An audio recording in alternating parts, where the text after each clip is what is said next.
system where you go into schools and pupils will be aspiring to become some of the greatest icons in the world. Imagine a system where a sports sector will have a very viable industry that generates so much revenue that it becomes a major part of the economy. Imagine a sector as well, or a world, where Ghana has a budget red and maximum allocation is put to sport because that becomes a place where we draw a lot in terms of revenue. Well, this sounds very virtual for now. This sounds very ambitious. But as we all gather as a collective this evening, we're looking forward to ways as to molding and reshaping the direction of our sector so that we can start living what could be just dreams and make them reality. Well, tonight we will be hosting a set of persons who have walked the talk when it comes to the industry, have not only done theory, but have done practice and have made major achievements in the sector. Well, they'll be bringing their minds together as the man who is in charge of government's operation in sports and recreation comes to lead all of these conversations and takes away the major points and the major pointers as to how we should go in this very important sector. Tonight, this JoySports National Sports Dialogue is live on the Joy News channel, which is on 421 on DSTV, on Joy Prime, which is also on 281 on DSTV, live on Joy 99.7 FM, your superstation, and also streaming on the Joy FM wall, the Joy Sports wall, and on YouTube as well. Tonight, as I mentioned, I have company just like you have wherever you are and joining us all over the world. Fento Tahiru Fento is a Joy Sports editor and has had massive experience when it comes to covering international tournaments, has seen how it's done out there and has ideas as to how we can also get it out there so that this sector can become the much looked after one or the one that sets the standards for the rest of Africa to follow. Also here with me this evening for moderation is the hosts. He's a host here on the Joy Prime channel, and also the main anchor, the main lead anchor on the Joy News channel for our sports content. Musbah Razak also is here with me. Fento and Razak, thank you so much for joining us tonight. Always a pleasure. Looking forward to the conversations. Musbah. Yeah, well, very much looking forward to the conversation. It's a big one, and as you mentioned earlier, that we'll be streaming on Facebook, we're also on Twitter, we're on YouTube. That also means that all of you who are watching and listening can get to be part of the conversation. So you can leave your comments in the YouTube section. You can also tweet at us, JoySports on Twitter, X now. And also leave your comments on Facebook, and we will try and get some of your comments and your questions. The Sports Minister, of course, is going to be part of the conversation, and a host of other dignitaries. So your questions, your comments are going to be integral in this conversation. So make sure to drop them. Well, so this evening we're taking so many varied thoughts coming from various ends of the conversation and various ends of the big picture of sport in this country. We all do realize that the government, led by His Excellency John Dramani Mahama, has rechristened the industry. It's now known as the Sports and Recreation Ministry. Previously, it was known as Youth and Sports. How do we rebuild and how do we fit all of this into the government's agenda in its 10 points in the manifesto that played a very big role in winning the election in December of 2024? Fento? Absolutely. And I think we can all agree that Ghana sports is not at the place that we need it to be. In the 60s, we dominated. We won multiple AFCON titles. In 2010, we were one kick away to becoming a top 4 nation in the world. Now, we can't even be part of the top 24 in Africa. We've won 1 Olympic medal since 1972. We have a boxing champion. We've not had one since 2018, going on 7 years. So there can be no argument whatsoever that our sport is at its lowest ebb. And it's also obvious that the last few years we've been doing the same things over and over again, and the results have not necessarily changed. So it's time to bring thinkers together. People with innovations, with drastic ideas, some of them unpopular. But one thing is obvious. that if we are to move our sports to the next level, it's important to embrace newer conversations. And that's why we brought all these great minds together, people that are accomplished in their various fields, some of them running multi-million-dollar corporations, from academia to business. We have it all covered. The most important thing about this, though, is that the sports minister and the big people that make the decisions when it comes to Ghana sports will be here and listening. You, as well, at home, will be listening to all the great ideas. After all of this, we'll put it in a document and submit it, and we would have done our best. So, wherever you are listening to us, tuned in, comfort of your chair, comfort of home, welcome to this conversation. Thank you very much, Fento, Tahiru Fento. And of course, you can catch him on Monday evenings on the Joy Prime channel. And of course, on Friday afternoons when we start all of those big moments of analysis in various sporting disciplines. A lot has been said about Ghana and where we're supposed to be based on the foundations that have been set since independence. And of course, would also want to see a generation that will be inspired by the winning of trophies and silverware, as we like to put it. But in this era, especially in this year of 2025, we cannot say that across board for all of our disciplines. That is the reason why we're having this National Sports Dialogue under the theme, Resetting Ghana Sports, Governance, Funding, Infrastructure. We will have our specialists come and treat this from these various angles, and they will be bringing it, as has been said already, from expert opinion. Well, thank you all very much once again for joining us from all over the world as we bring you this very important conversation and starting off the first quarter of 2025, which hopefully and surely should be a very, very good year for Ghana sports, depending on the kind of foundation we set for it. In a few moments, we will officially open this dialogue with the Recreation and Sports Minister. We will be getting to him in a moment, but of course, would like to send a message or two, and after that, we get down to the conversations. Thank you all very much once again for joining us for this much anticipated conversation. You're live here on Joy News, Joy Prime, Joy 99.7 FM, YouTube, and on Facebook.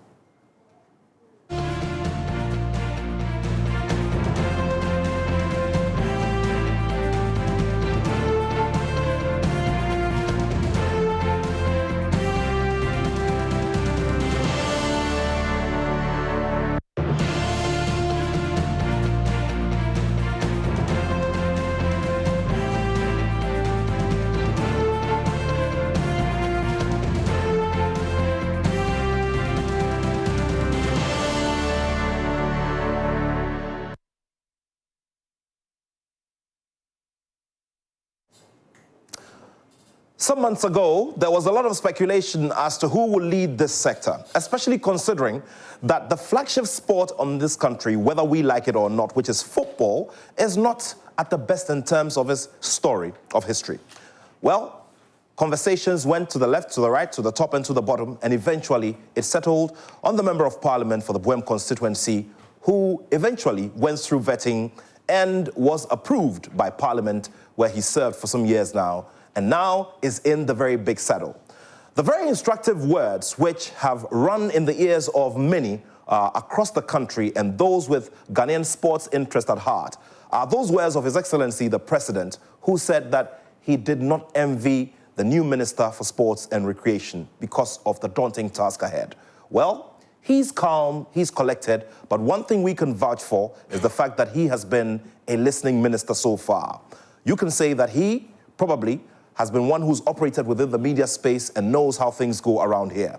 But of course, he is the man who will be putting all of these thoughts together to fit into the 10-point agenda within the manifesto of the National Democratic Congress, who are now firmly in government. Well, with a big round of applause, please help me welcome the Honourable Minister for Sports and Recreation, Honourable Kofi Idi Adams. Thank you very much, Honourable. Thank you very much, Nathaniel. Thank you so much for this opportunity, and thank you for inviting me to this all-important program, a program that we desire will lead to a number of very positive changes that will happen within the sports ecosystem. I must say that I'm really impressed about the thoughts that went into designing this program, and I would urge that we do more of this. And I believe that as we talk, it would spark something that will bring about the necessary changes, the reset that His Excellency John Dramani Mahama and the government truly need to be able to push the agenda of sports and recreation very, very far. Let me say, distinguished guests, industry experts, sports stakeholders, members of the media, ladies and gentlemen, it is an honor to be here this evening, engaging in a crucial conversation about the future of Ghana sports. The theme, Resetting Ghana Sports, Governance, Infrastructure, and Funding, is not just a discussion point. It is a call to action. Ghana's sporting legacy is undeniable, and you rightly laid that in your introductory comment with your other colleagues. From our historic Olympic medals in boxing to the glory days of our Black Stars and the global dominance of our sprinters, we have, at different points in history, placed Ghana firmly on the world map. However, recent years have forced us to confront hard truths. We have seen declining performances, inadequate sports infrastructure, and financial constraints that limit our ability to compete globally. These challenges demand a reset, a new direction that ensures that sports in Ghana is not just about participation, but about excellence and economic empowerment. Today, the global sports industry is worth over $620 billion and is expected to surpass $1 trillion in few years. I mean $1 trillion, not cedis that we are talking about here. Sports is not just about competition. It is a significant driver of national economies, creating millions of jobs and attracting investments. Africa's sports economy is growing, with nations like Morocco, Senegal, and South Africa making strategic investments that position them as emerging powerhouse.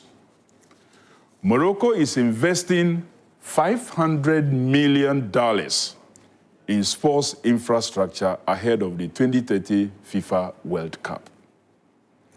While Senegal recently completed a 50,000-seater Olympic stadium to boost its international sporting reputation, Ghana cannot afford to lag behind. We must modernize our sports industry, not just for the prestige, but for the economic opportunities that it offers. Sports tourism, broadcasting rights, merchandising, and youth employment.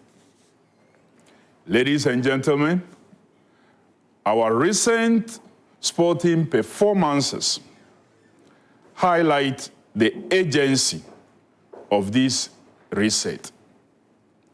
Ghana's failure to qualify for the 2025 AFCON in Morocco and our inability to send a single boxer to the Paris 2024 Olympic Games should not just be seen as disappointments, but as a signal that our development system needs urgent attention.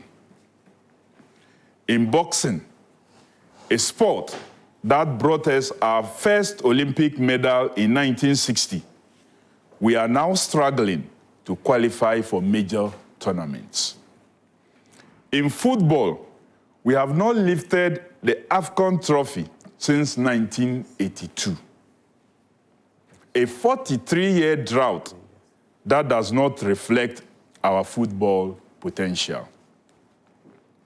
Beyond this, our performances at global athletics competition and the Commonwealth Games continue to decline. while other African nations are making strategic progress. This is not a lack of talent. It is a lack of structured investment, proper governance, and sustainable funding.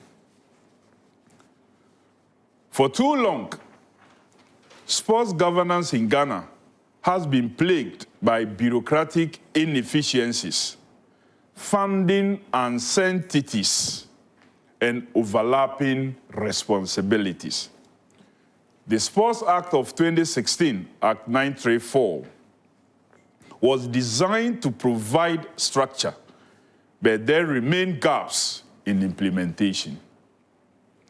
The National Sports Authority, which should be at the forefront of sports development, operates with one of the most, if not the least, constrained budgets in the country, struggling to maintain even our most historic stadia.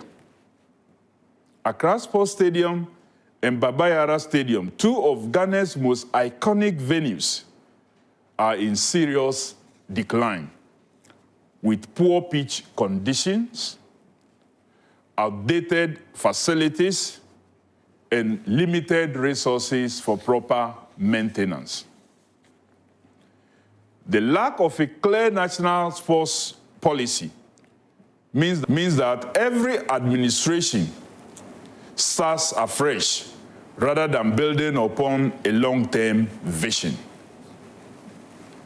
That is why the NDC government is taking decisive steps to ensure continuity and progress. I can assure you that the John Dramani Mahama administration will continue everything that has been initiated, which is positive for sports development. What has sent us negative things will be wiped away, of course. As part of this reset, we are reviewing the Sports Act to eliminate governance inefficiencies, increase transparency, and ensure accountability in sports administration. We are also introducing the National School Sports Agency to revive structured school competitions, ensuring that young talent is identified and developed through a well-organized pipeline. The National Recreation Agency will be established to promote mass participation in sports and community-level engagement, creating a culture where every Ghanaian, young or old, sees sports as an essential part of life. These are bold reforms that will reshape our sports landscape for years to come. Funding, however, remains the backbone of every successful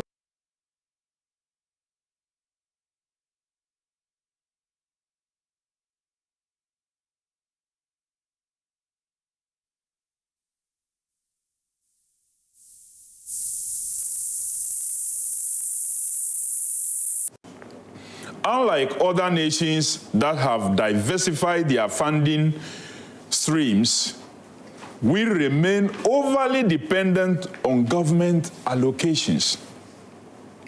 That must change. The NDC administration, led by His Excellency John Dramani Mahama, is committed to establishing a national sports fund, where revenue from sports betting, I don't mean betting tax, I said revenue from sports betting.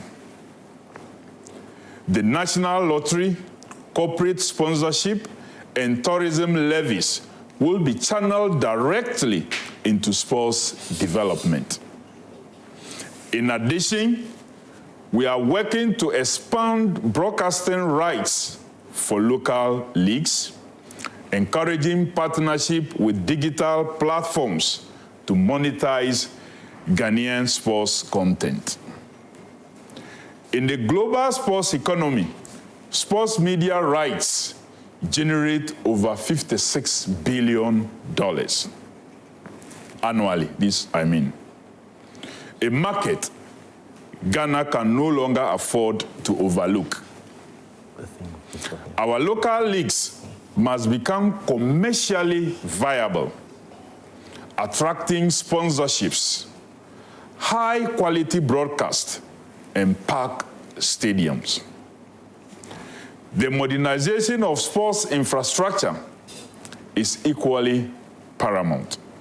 While the Boteman Sports Complex and upgraded Legon facilities have added to our sports assets, it will interest you to note that only 2 out of 10 planned youth resource centers can be described as completed. Several are abandoned, including those in Navrongo, Yendi, Doma, Hinkro, where millions of cedis in investments are deteriorating due to neglect. This government has committed to modernizing our national stadiums and completing stalled projects to provide the necessary infrastructure for grassroots and elite sports. These facilities will not only support local competitions, but will position Ghana as a preferred destination for Africa sports tourism, training, camps, because of course many nations would love to come to Ghana to use it as a training point. We already have a very stable democracy and a peaceful environment. So all we need is to provide these facilities, and many nations would want to come to that country that is within the mid of the equator to train, and international tournaments. Ladies and gentlemen, the world of sports is changing, and Ghana must change with it. Sports is no longer just a passion. It is an industry that can create jobs, generate revenue, and contribute significantly to national development. If we are to reclaim our rightful place on the African and global sports stage, we must embrace modern governance structures, prioritize sustainable funding, and invest in world-class infrastructure. The reset we envision is not just about short-term fixes. It is about laying a foundation that ensures Ghana remains competitive for generations to come. To our athletes, coaches, and sports administrators, this is the time to embrace professionalism, discipline, and innovation. To the corporate sector, sports is not just an area for philanthropy. It is a business opportunity with immense returns. To all stakeholders, this is a call to action. We must all work together to reset Ghana sports and create a legacy that will stand the test of time. With these words, I officially declare this Open Thought Leadership event a great platform for bold ideas and strategic dialogue duly opened. Let us engage, let us innovate. Most importantly, let us act. Thank you very much for attention.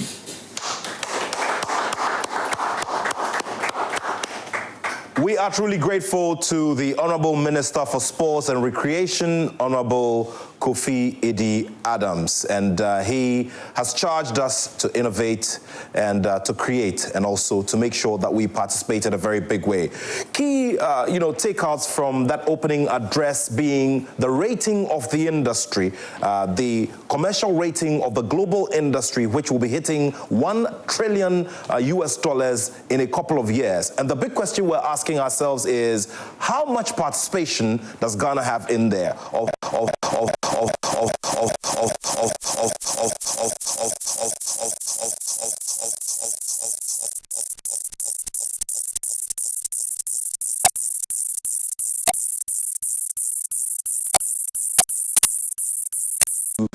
More deliberations later this evening. But please do remember that we're live on the Joy News channel, the Joy Prime channel, and also live on Joy 99.7 FM. Greetings to all of our friends who are joining us from all over the world, viewing via our live streams on the Facebook pages of JoySports and Joy 99.7 FM, and also our YouTube page. I'd also like to quickly acknowledge the presence of some key persons within the sports sector who are adding their weight and their voices to the big conversations we're having this evening before we go for our first presentation. I'd like to acknowledge the presence of the founder of the Professional Footballers Association of Ghana, the very gallant captain who led the Black Stars to the 1992 Africa Cup of Nations final, and a former Deputy General Secretary of the Confederation of African Football, the legendary Tony Bafo.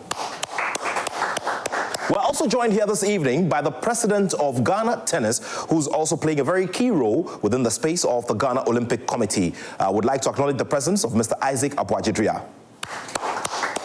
We duly acknowledge the presence of a long-running administrator in Ghana Athletics, who now has been given the task and the responsibility of bringing the National Sports College in Winneba back to its feet and playing its major role in our sector. Please help me acknowledge the presence of Mr. Bawa Fuseni. Many sports administrators have been encouraged to open themselves up for opportunities not only here in Ghana but around the world, so that they can also impact on sport in other countries and with global federations. One of them is here. She is an internationally certified World Athletics official and also plays a role here within Ghana, Aquatics. Ladies and gentlemen, shall we do a big round of applause for Farida Gindo?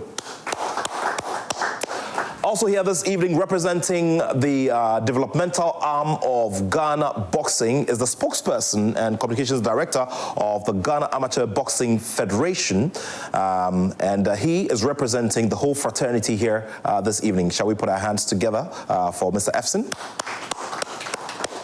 We'll be doing some more acknowledgements as we go along, but it's time to go to our first presentation for this evening.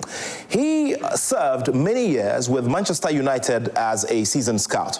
Over that period, he was able to use his technical eye to bring in as many talents as possible from different parts of the world. Years down the line, he dropped that cloak and put on another cloak of an individual going into a space which probably was concentrated with weeds, a bit of water, and a lot of dust. Nobody saw the vision that he saw, but only he knew what he wanted to do. Years down the line, this man has grown together with his team a multi-million-dollar sporting enterprise, which is now the standard for others who want to go into the sector. The president of the Right to Dream Group, who have franchises in football academies, football clubs in Europe and America, and many franchises around the world. Ladies and gentlemen, please help me with a big round of applause to welcome Mr. Tom Vernon. Tom, good to see you this evening. It's been a while, and we're very grateful to you that you decided to cross the miles from your base, your new base, to be here with us this evening for this important conversation. No, it's a privilege to be here, and Joy have paid sort of specific attention to what we're doing, visiting us in Older very regularly, visiting us in Denmark, in FC Nordsjælland, and hopefully in San Diego and in Cairo in due course. Thank you very much. So, ladies and gentlemen, over the next 20 minutes, we'll be taking a listen to his element of this conversation. And that has to do with that element of funding through his experience and how he was able to grow a multi-million-dollar enterprise, which now is generating a lot in terms of talent, in terms of trainers, and also franchises which generally around the world are generating a big deal in terms of the sports economy. Tom, over to you. Thanks very much. And it's really fun to have a think about how we could build a more comprehensive national structure. Right to Dream has obviously operated within, as a private entity for the last 25, 26 years. But I think there's many learnings from our journey, but also my learnings from sport, which could really be relevant for the growth. As the Honourable Minister said, we're at a little bit of a low point today. So I started from maybe not our low point, but our starting point, which is 26 years ago when I founded Right to Dream in 1999. This is on a pitch in Legon with one of my first mentors, the late Robert Tete. And we started a youth team in Ghana. So my reason for showing this picture is to say, this is a Colts team. This was actually a poorly funded Colts team within Ghana. And we've managed to grow to the point where, many of our guests today have visited our academy in Old Akradi. It's a beautiful location, which I'll go on to talk about being, I think, an optimal destination for the development of young talents within Ghana. We have a great water supply, plenty of beautiful land. We have a direct power supply from the dam. So a really sufficient environment for developing Ghana's most talented children.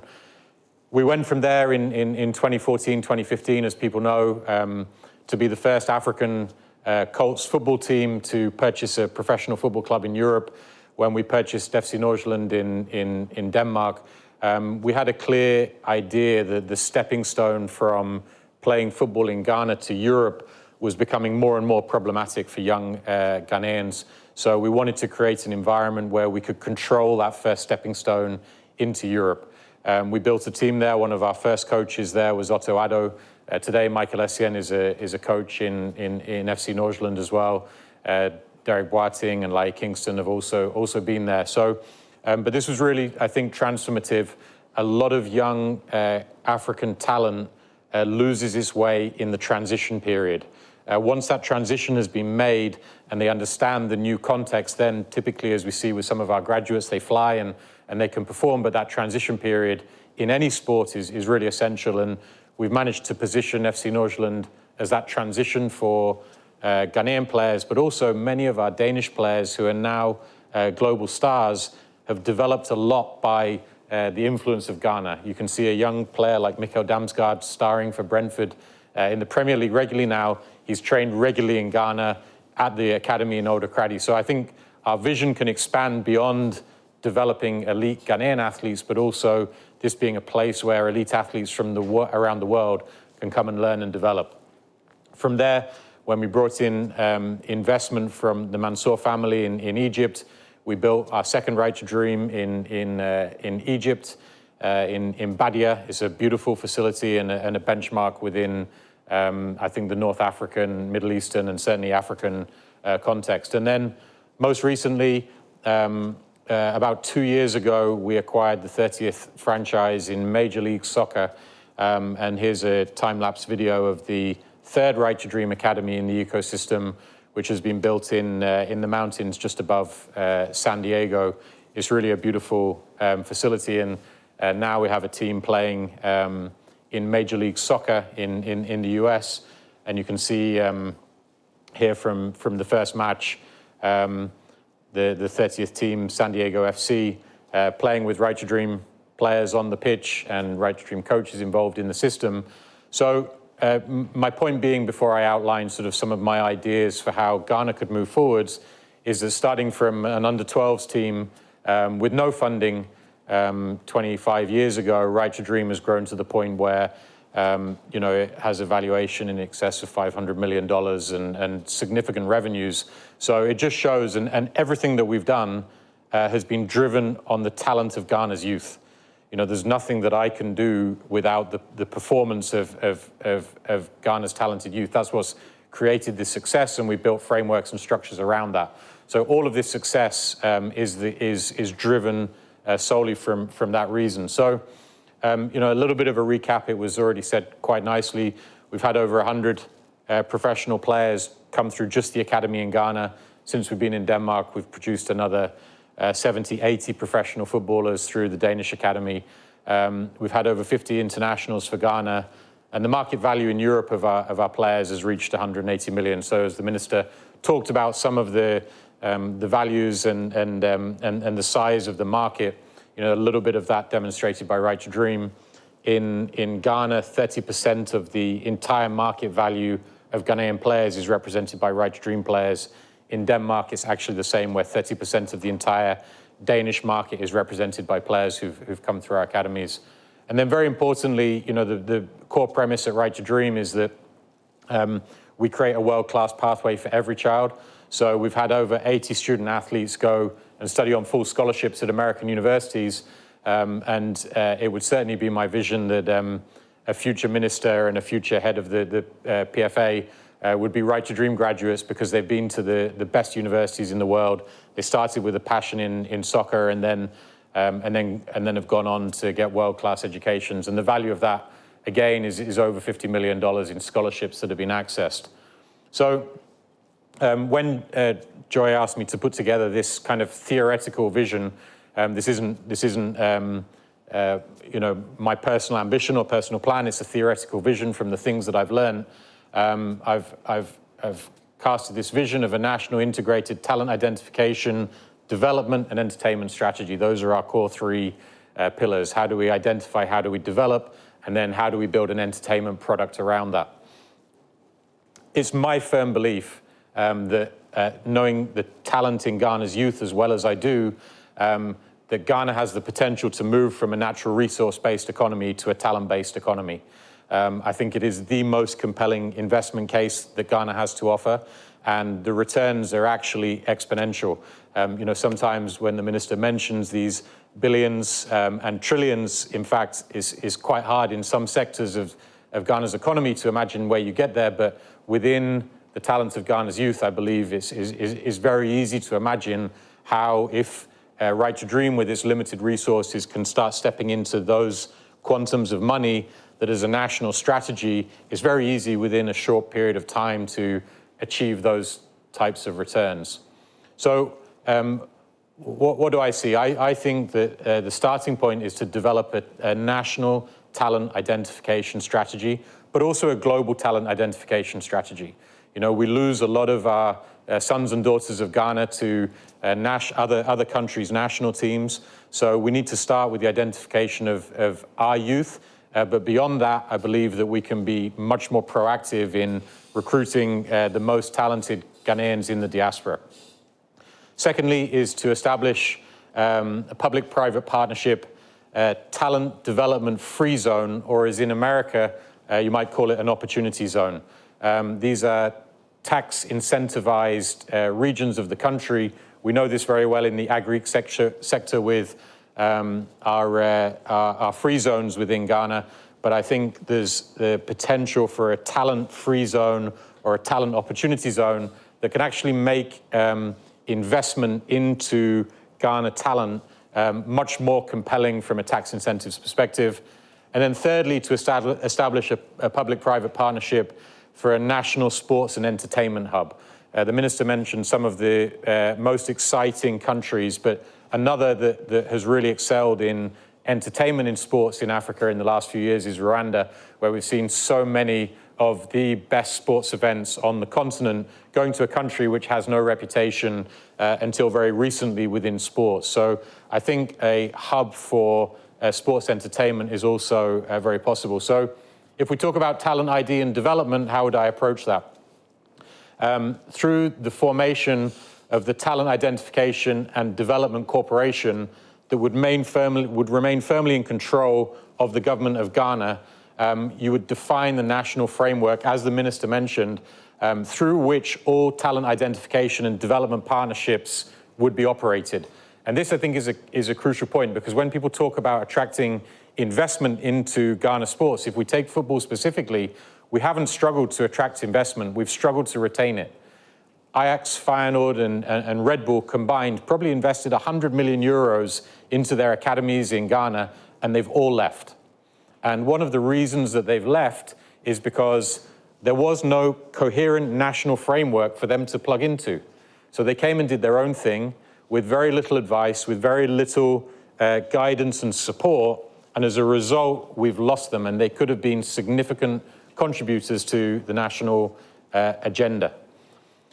My starting point would be through artificial intelligence solutions, which I believe should be embraced very quickly within talent identification, is to assess the individual talents of each of Ghana's 800,000 12-year-olds today. You know, we have a role model in China, I think, here, that when they got the Olympics in 2008, started a national talent identification many years before to assess the individual talent of every child in China.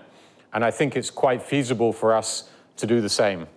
And then I would propose that the best 800 across a multi-sport solution come into a Ghana talent-free zone, a Ghana talent opportunity zone that has multiple incentive structures for local and foreign partners to invest into this free zone, to develop the 800 best each year that we've identified through a national talent identification model. And then I think one of the big commercial opportunities for us is if we are identifying, if we are trialing all of Ghana's 12-year-olds every year, how do we retain communication with those 800,000 children? At the moment, Facebook retain that communication, and Facebook derive all the revenues from communication with our children in Ghana. If we scout our kids in Ghana, why don't we retain communication with them and own our own digital assets that can communicate and develop our children rather than allowing that conversation to go to foreign entities? So to do this, I would partner with Ghana Education Service, assess the talent of every 12-year-old, and then I would sell licenses in our public-private free zone for talent developers to come in. So if we imagine today that Ajax and Feyenoord and Red Bull want to come in, we can sell them the license to come into our free zone. We can give them access to our open source data of all the talented children in Ghana, and then we can allow them to operate under government guidance within the framework and the national agenda of Ghana within our free zone. We don't have to do the whole thing ourselves as Ghana. We can allow foreign entities to come in and do it, but it has to be within a more clear structure than was previously given. So how would we fund this talent identification and development? I think there's some really interesting cases here. If we look at the All Blacks in Ghana, All Blacks in New Zealand, one of the most treasured sports assets in the whole world was a national asset, but they wanted to sell a proportion of the All Blacks in order to raise capital to build the infrastructure and drive the brand forwards. And there was a national outcry about it, that you can't sell off a piece of our Black Stars, of our All Blacks, but they did. And they sold 12.5% for over 100 million. So if we're capturing the data and the talent of our children and we're putting that into a for-profit company, we then have the ability to sell to private investors that talent base and the future product of that talent base in the way that the All Blacks did. I think is a great framework for us. Secondly, tax incentives and equity.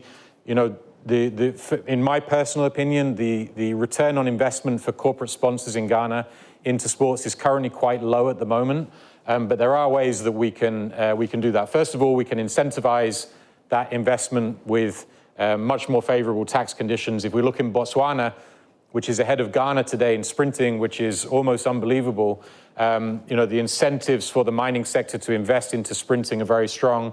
If we look at the car company VW, and I think this is a critical one for Ghana, they're the main sponsor of Wolfsburg Football Club in Germany, but they're also an equity partner within the club. So they sponsor, but they also derive profit from the true growth in value. So if I'm MTN and I'm offered equity in a national talent ID and development structure, I'm more inclined to want to sponsor as well because I have true skin in the game rather than cash out the door. And then we bring in our strategic partners, whether they be local or whether they be international, who have a passion or an interest in the sports that we're developing. So private investment, tax incentives, strategig partners, and then the grant makers. If we look at universities like Ashesi receiving multi-million dollar grants for developing Ghana's youth from people like the MasterCard Foundation, there's no reason why these major foundations that aren't interested in empowering the youth of Ghana can't invest into such a structure as well. And then I think the most important one, the good people of Ghana. I'm really inspired by, going back to Botswana in the 70s, they launched a campaign called One Man, One Beast, because they needed to build their first university. And in a cattle-heavy country, each farmer was encouraged to donate one beast to the national pot in order to build the first university. So in my vision, as we identify the most talented children in Ghana, there's no reason why we can't put a bracelet on our most talented children that means they can ride free on the Trotro. It means they can eat in the chop bar for free. It means that they can go and get their school uniform for free, because as a nation, we need to build these children. It takes a village to raise a child. And I think that we can't look at government or private sector individually to build this. As a nation, we have to make a decision to build our most talented children. So inspiration from that one man, one beast philosophy is something that I believe Ghana's population can really embrace. And then the free zone itself, you know, we love it in Akosombo. The VRA has a lot of land there. And so I think it's a really conducive environment to create a free zone, opportunity zone that creates the incentive structures for the partners to invest in. So that would be my vision, and I believe that this model can generate $200 to $300 million in CapEx to establish the kind of facilities that we need. And then I also believe it can generate 200 million plus in annual revenues to fund the development of our children. And that's before the profits that we make from this company. This is just to fund our operations. So our revenues would be, as I mentioned before, to commercialize the data of our children. As we scout them and retain them within our networks, we can commercialize that data like Facebook or Amazon, and that can flow back in and return and make returns for our investors. Each of our graduating classes can drive direct revenues into Ghana. By my estimations, we would have about $100 million a year in direct revenues from graduates from the program, if I look at the Right to Dream model, and retain full or part ownership of IP, economic, and image rights for the long term. That's one of the most important things I see within this. You know, Right to Dream today, when our players transfer around Europe, we're still realizing hundreds of thousands or millions of dollars every year in the solidarity fees that come. So I think keeping control of IP, economic, and image rights of Ghana's children for the long term can really be a source of revenue for this. And then this is one stat that I love. After Usain Bolt won a gold medal at the Olympics, generally bookings to Jamaica increased by 19%. So these are real, not pie in the sky numbers. And the fact is that Jamaica has much bigger crime problems than we have in Ghana. We don't have it. We're a safe, peaceful country. But that one ambassador can really transform the broader economy. And I'm talking about our 800 most talented children every year coming into our campus. So we can do Usain Bolt times 100, which can have billion-dollar impacts on our economy from a broader perspective. And then, as we all know, there's nothing like the soft power and leverage that comes from performing in sport. And that may ultimately be the biggest return on investment that's slightly harder to gauge. That's the development phase. In the entertainment phase, I would replicate the model. I would create an investor-friendly national framework, has been done in Rwanda. We've recently invested in the MLS, which is an investor-friendly framework. We don't have those investor-friendly frameworks at the moment in place in much of Ghana sports. So I would build the entertainment hub. As people can see, I'm a fan of Akosombo. I would put it there as well. I think it's a beautiful place with Senchi and the other hotels to combine going to watch sports, but also to relax and enjoy and be away for the weekend. So, and from that, I would establish our own local and international franchises that compete there, our own BAL franchise and so on, but also from there buy our own clubs and our own sports franchises outside as well, so that our talent can go and compete under our name and generate our revenues. And then I would use that to attract in the Diamond League, the ATP, the WTA, the BAL, the NBA, Red Bull, Riyadh Season, boxing. I think the global market is desperate for African locations. When Lewis Hamilton took a holiday to Africa 2-3 years ago, he left saying, I'm going to make sure that Formula One comes to Africa. And now they're within a hair's breadth of going to Rwanda. And I used to sit in my local spot in Akosombo and tell people one day F1 should be here. And people thought we were completely mad. And maybe we still are in terms of where Ghana sports is today. But the fact is F1 is going to Rwanda, which is unimaginable. So if we put our hub together and we create the incentives, you know, it was a previous leader of your party, Minister, Professor Atta Mills, who said direct foreign investment knows no nationality, it goes where it's most welcome. So we just need to create that welcoming environment, because the appetite for sub-Saharan Africa to be on the global circuit for these sports is very strong.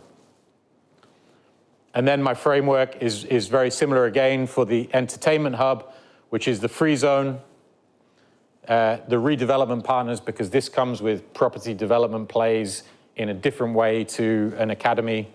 Private equity, same kind of model as we had with the All Blacks. It was also the case with the Six Nations, the biggest rugby tournament, that they sold a percentage of their tournament to raise the capital to elevate the tournament. So we can sell a percentage of our hub, retaining control to inject the capital to build what we need. Strategic partners, Riyadh season in boxing is a really interesting one. Riyadh season doesn't just take place in Saudi, it takes place in London as well, so why not Riyadh season in Akosombo? And then franchise partners, as I talked about before. And then that leads into the mass participation, as was alluded to, where we can host mass participation, Ironmans and other mass participation events for the people of Ghana, but also international athletes. And hopefully I'm on time. You are. Thank you so much, Tom Vernon. And one of the things that strikes so much is the whole idea of having, a free zone, enclave where you're going to have all participants, and based on that, we're able to generate all of these revenues. And of course, Tom has given us a little heads up that Formula One may be going to Rwanda, so probably they beat South Africa to it. But of course, that's the reality, that here in Ghana as well, as ambitious as it may sound, we have the potential to do it, based on what you've told us. 100%, and that's why I showed my original image, because if we can grow from that to what we have with a very small team, imagine what a national agenda behind this could achieve. Great stuff. Thank you so much. Ladies and gentlemen, shall we do one more big round of applause for Mr. Tom Vernon? He is the president of the Right to Dream, the founder of the Right to Dream group, which has a multi-million-dollar sports enterprise around the world with the newest, endeavor in San Diego in the United States of America. Another message, and after that, we get straight into the conversations with the founder of the Professional Footballers Association of Ghana. He has a very interesting element to all of this, where those who are in professional sport then are able to plan well and plan their lives and structure their lives in a certain way. He also has an administrative background and has handled some of the biggest events around the world. We'll be listening to him very shortly, but do remember that this is the JoySports National Sports Dialogue, which is live on Joy News, Joy Prime, Joy 99.7 FM, and on Facebook and YouTube as well. It continues in a little bit.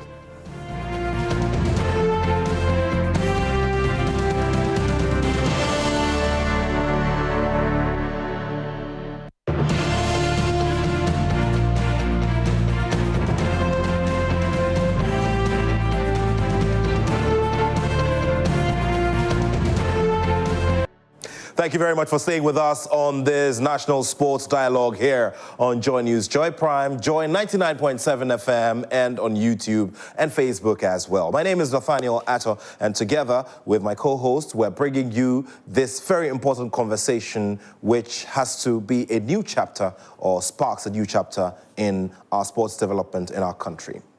Well, this is a man who has been there as a professional athlete and has been there as an administrator as well. He picked himself up many years ago from a moment of adversity when he was on the brink of leading Ghana to lift yet an Africa Cup of Nations trophy. That did not happen. But years down the line, he has lifted other personal trophies and other trophies that have brought Ghana a lot of light, a lot of recognition, and a lot of glory. I'm talking about leading a set of individuals who operate within different spaces to operate a final of the most followed final of a professional sports tournament in the world, and that is the FIFA World Cup. On 2 occasions, he served as general coordinator for the finals of the FIFA World Cup. Years down the line as well, he rose to become Deputy General Secretary of the Confederation of African Football, CAF. But one very key thing he's done as an administrator and one who has vision in sport in this country is the fact that he brought together every single mind playing football professionally in this country to look in a certain direction. And that is the establishment of the Professional Footballers Association of Ghana, which is also the Ghanaian wing of the welfare arm of FIFA. Tony Baffle, the legend, is our next speaker, and he will be looking at this from his lens after many years of experience performing on various ends and various legs of the value chain. Tony, thank you so much for making the time. We're very grateful. Thank you for having me here. Great. Assalamu alaikum, Ramadan Kareem to everyone. It's over to me, right? Very well. Over to you. As Joe Latte, the late, would have said. Yes, may his soul rest in perfect peace. Amen. Well, managing stadium infrastructure in Ghana, I'm going to give you a bit my view, my opinion, and also my experience I had over the years. He mentioned it already. I think I've coordinated over 40 events for CAF and FIFA. And I'm giving you a little introduction. Importance of stadium infrastructure and management, current challenges in Ghana's stadiums. I'm not going to go too deep. Maybe on a personal note with the minister and the new NSA Director General, the need for strategic stadium development and maintenance, transforming stadiums into revenue and generating assets. Who will lead the NSA? When I was preparing my slides, that was one of the first pictures I had. Now, I think it's confirmed, Honorable Minister, Yao Ampofo-Ankra, congratulations to you, Yao. We are all there to support you. We need a qualified professionals with appropriate background and expertise to manage our stadiums effectively. And it's time to modernize our stadium. This is what the minister also mentioned in his speech. And you see, these are simple phrases, but to implement all this is not that easy. So what I have done also, and this is always my opinion and my view, I've created an organizational chart, a sample. I believe that you have the Ministry of Sports and Recreation, then you have the new Director General, Yao Ampofo-Ankra. I will divide the National Sports Authority in two parts. In the administrative part, and I'll create an infrastructure unit. And I will have a COO of the infrastructure reporting to the Director General and to the Ministry of Sports. Why? I think we nearly had our stadium suspended for one of the AFCON matches, and I think all hands came together to really not to make it happen that it's going to be suspended. And I think this would have been a disaster for all of us. But it happened, but we shouldn't sleep. It's very, very important for us to get all hands on deck. And one important thing is also to get experts. A carpenter or a painter cannot be a groundskeeper. This is what you have to know. But sometimes we have the wrong people in the right positions. And this has to change. We have to have experts in the various positions. Like Mr. Tom Vernon, you saw him doing his presentation, and when he was presenting, he was presenting with joy, because this is his area, and he knows where he's coming from. So very important also to have a head of administration, to have a head of infrastructure. I'll not go to all the positions. You can see it very well on the screen. But then we have there the groundskeeper. How can it be that one man is managing all our pitches? This is what I don't understand. So we need more experts, we need more capacity building, and we need more greenkeepers stroke groundskeepers. This is very, very important.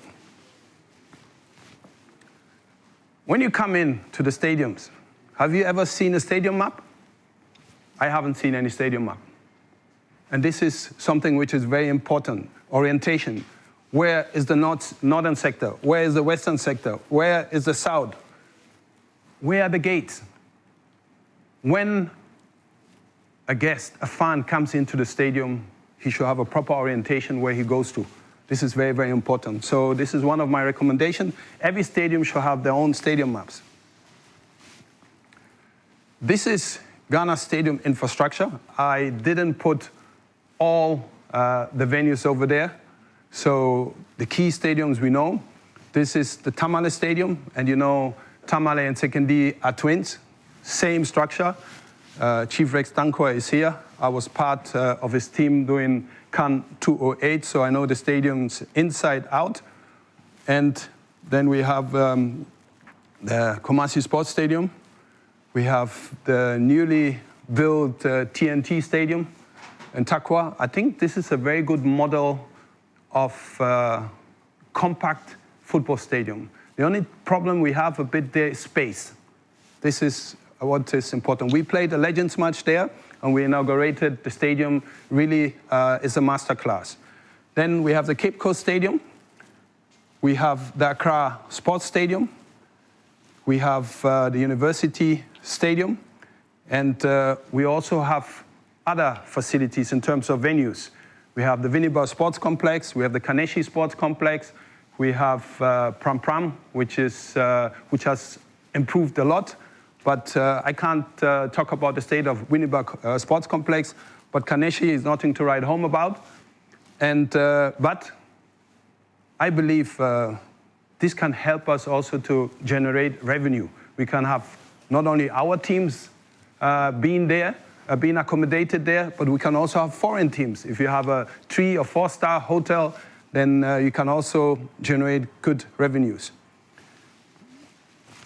This is Borteman Sports Complex. Unfortunately, I haven't been there, but I think it's very important to have this also in the picture as part of the infrastructure.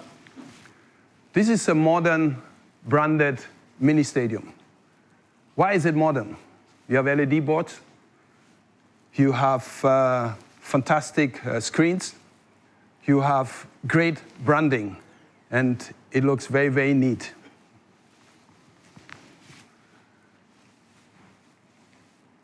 I think the last time Chief Rex Dankwa is there, we had the pitch cover in our stadium, was the opening match in 2008.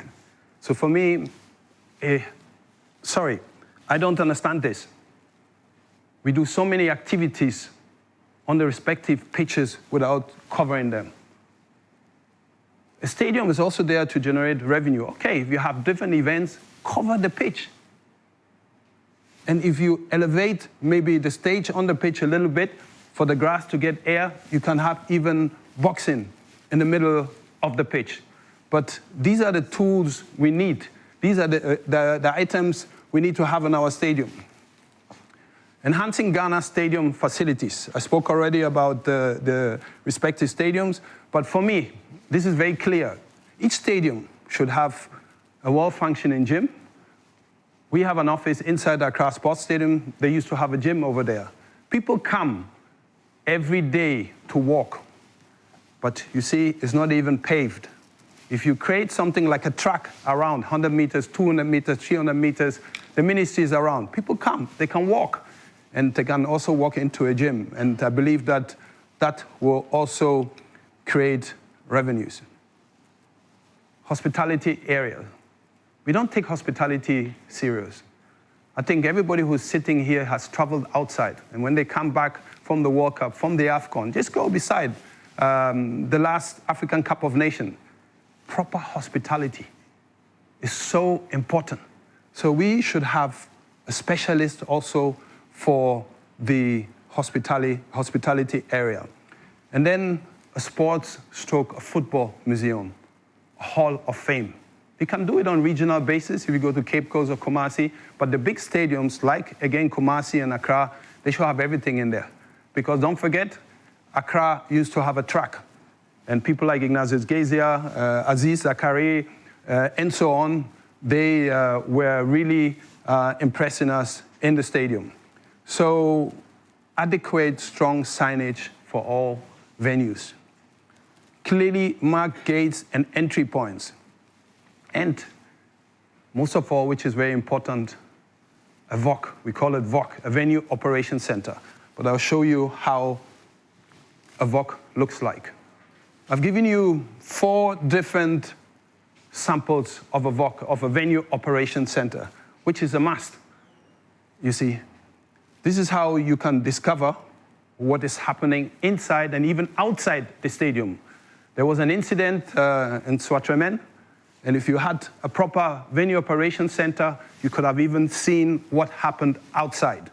So this is very, very important.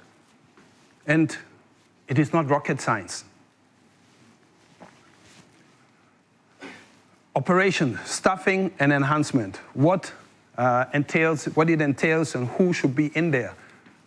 Operations and event coordination, staff coordination system, security, medical, stewards, emergency response plans, stadium maps, digital floor plans. I remember very well when I was, we call it a general coordinator, at the World Cup 2018 in Russia. One ball got lost within the fans. In the VOC, they saw exactly who got the ball. So they sent somebody in, and he brought the ball back. So you're always in control, and this is very, very important. The essential staffing, stadium operations manager, oversee the entire operation. Security, safety personnel.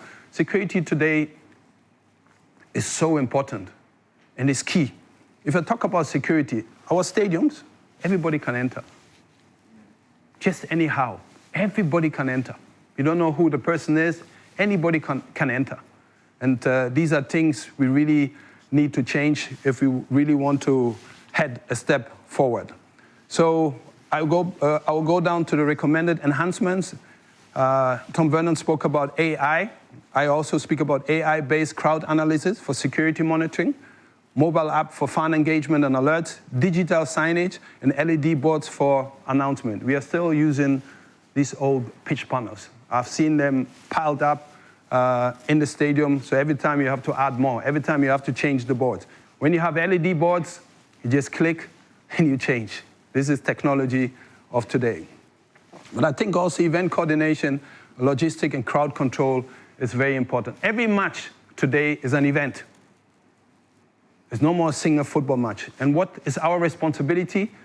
To have a fan experience where the families can come in with their children to the stadium, and they go back and say, wow, that was a great experience. We travel all over, but why don't we do it also where we are?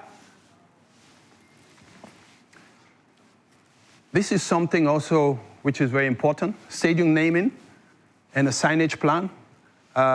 Please, these were just some names I put there, okay? Proposed naming and gates for stands, Black Stars 63 entrance, Black Stars 82 entrance, Starlets 91 entrance, Sir CK Jamfi stands, Abdi Pele Gate, Abdul Razak entry, Aziz Zakari Gate, DK Poison Gate, Azuma Nelson stand, Asamoah Gate, etc. This is just for me who is fantasizing. So now I'll show you how this looks like. This is proper signage. When you stand in front of the stadium, you know, if I take left, my ticket will take me there. If I go right, my ticket will also take me to this stand. So again, not rocket science.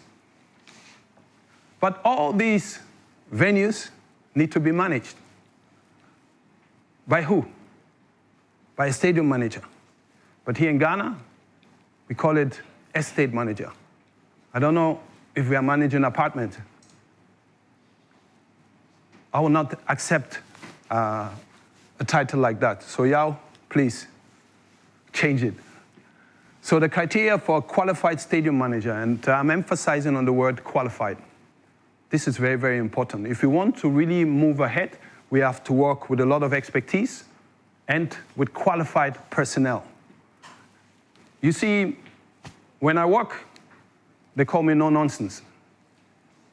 And these are the things we always take personal. But there's nothing personal when we work, because we want to do the best and have the best for the country. So what does it need? A strong leadership and decision-making skills. experience in sports and facility management. There are a lot of young guys who are here who have studied sports management, strategic management. Involve them. Knowledge of stadium operations and event planning, financial budget management competence, safety and security awareness, ability to manage staff and coordinate departments, strong communication and public relations skills, technical knowledge of infrastructure and maintenance, compliance with regulatory and sports policies, crisis management and emergency response training. If I speak about crisis management, I don't think we think about crisis. One thing I've learned in Germany is always to think about the aftermath, positive or negative. In Germany, we always said before the game is after the game, and after the game is before the game. Sometimes when we come into the Accra Sports Stadium, we see the VIP, thousands of cars in front. So when there's an evacuation, it's going to be catastrophic. But in Ghana, we always say, "Ebeye, nyame wo," until really something happens. So these things really need to change. Stadium-specific infrastructure management. Every stadium, every pitch should have a dressing room. You go to certain pitches where we play, there's no dressing room, there's no washroom. And these things have to change. Decent parking areas for easy access, properly designed exits and entry gates for crowd control. There was an incident when the late Kotoko fan died, and we changed certain things. Now we are stricter, but sorry to say this, the rules and regulations have always been there. And for me, there are FIFA policies, there are CAF policies, but we should also have a tailor-made approach in regards to our venues. If you're in a 3,000-seater stadium, you should have at least 4 to 6 evacuation gates, entry gates. 5,000-seater, 6 to 8. 10,000 plus capacity, 10 and more gates with emergency exits. A tailor-made stadium evacuation can enhance the safety. Improve stadium security to limit unauthorized access. Key departments and responsibilities, infrastructure and maintenance. This is something we should write really, really high. And then also every stadium should have their own equipment. It can't be that we're in Accra and we have to get the mower from Cape Coast. Sorry to exaggerate, but that shouldn't happen. So every stadium should have their own equipment. So safety, security, crowd control, commercial and sponsorship, branding, partnership, stadium naming. This is very, very important. Why can't we call our stadium Access Bank Stadium or MTN Stadium or Tigo Stadium? I know Chief Rexankwa is smiling because he always had that in his mind. And then technology and digital innovations in terms of ticketing, digital engagement, and smart stadium solutions. Let me talk just 1 minute about the ticketing. We want to do everything online, but we are not prepared. If you want to do ticketing online, you have to have the adequate scanners. If one scanner is spoiled, the second scanner must be there. Because once one person goes to the wrong gate, the seating arrangement is totally messed up. So we really need to prepare for all these things. The upgrading of our main stadiums like Kumasi and Accra, for example, facelift required with modernized facilities and enhance fan experience, improve seating and VIP areas, media facilities, floodlights, very, very important, enhanced hospitality section to attract international events, roofing solutions for all weather use, make stadiums attractive for international and corporate sponsorship. Internationally, we have played against England, we have played against Germany, we have always gone out, but no foreign team has come to play here. And that's what we should think of. Financial sustainability and naming rights, I spoke about it, introduce stadium naming rights to attract corporate sponsors, The example is Allianz Arena, Access Bank Stadium, Milo Stadium, and engage business in long-term partnership and reduce dependency on government funding by commercializing stadium use. Improve stadium accessibility and amenities to increase match day revenue. So this is budgeting and financial management, develop sustainable revenue models. And what Tom Vernon just showed, I think this is really sustainable. And then introduce a membership scheme and VIP packages for additional revenue. I don't think any club here has a member who has a seasonal card and every time he sits on the same seat. Then I spoke already about technology and innovation in stadium management, to implement smart stadium technology, to enhance security, to upgrade stadium with energy-efficient lighting and eco-friendly solutions. And then this is for capacity building for NSA staff. We had the AFCON just in Ivory Coast. I don't think one NSA staff was there to shadow a security guy, a protocol guy, somebody in hospitality or competition. So this is what you see here, leadership, teamwork, and development programs. Now, what is also very important, case studies and best practices. I'm running a bit fast because the man is on my toes. What Ghana can learn to upgrade stadiums to international standards. The minister mentioned it. Ensure commercial viability through sponsorship. Increase security and crowd control measures. Conclusion and recommendations.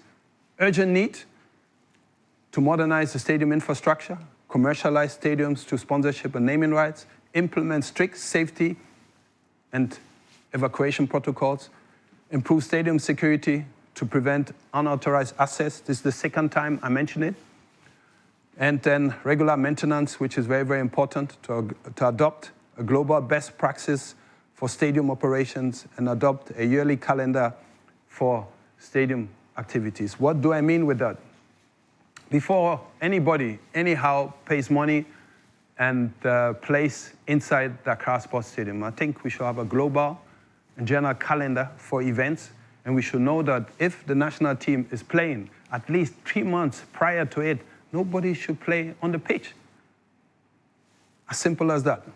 So that was it from my side. Thank you. Thank you. Thank you so much, Mr. Anthony Baffo, for that in-depth presentation on how we should manage our infrastructure and how we can draw massive revenue like it's being done in different parts of the world. Tony, thank you so, so much. We're very grateful for the presentation. And of course, as we go along, we're going to get into where the academia also sees all of this from. And of course, as we mentioned to you, we will be taking the thoughts of a man who has been viewing all of this from the academia.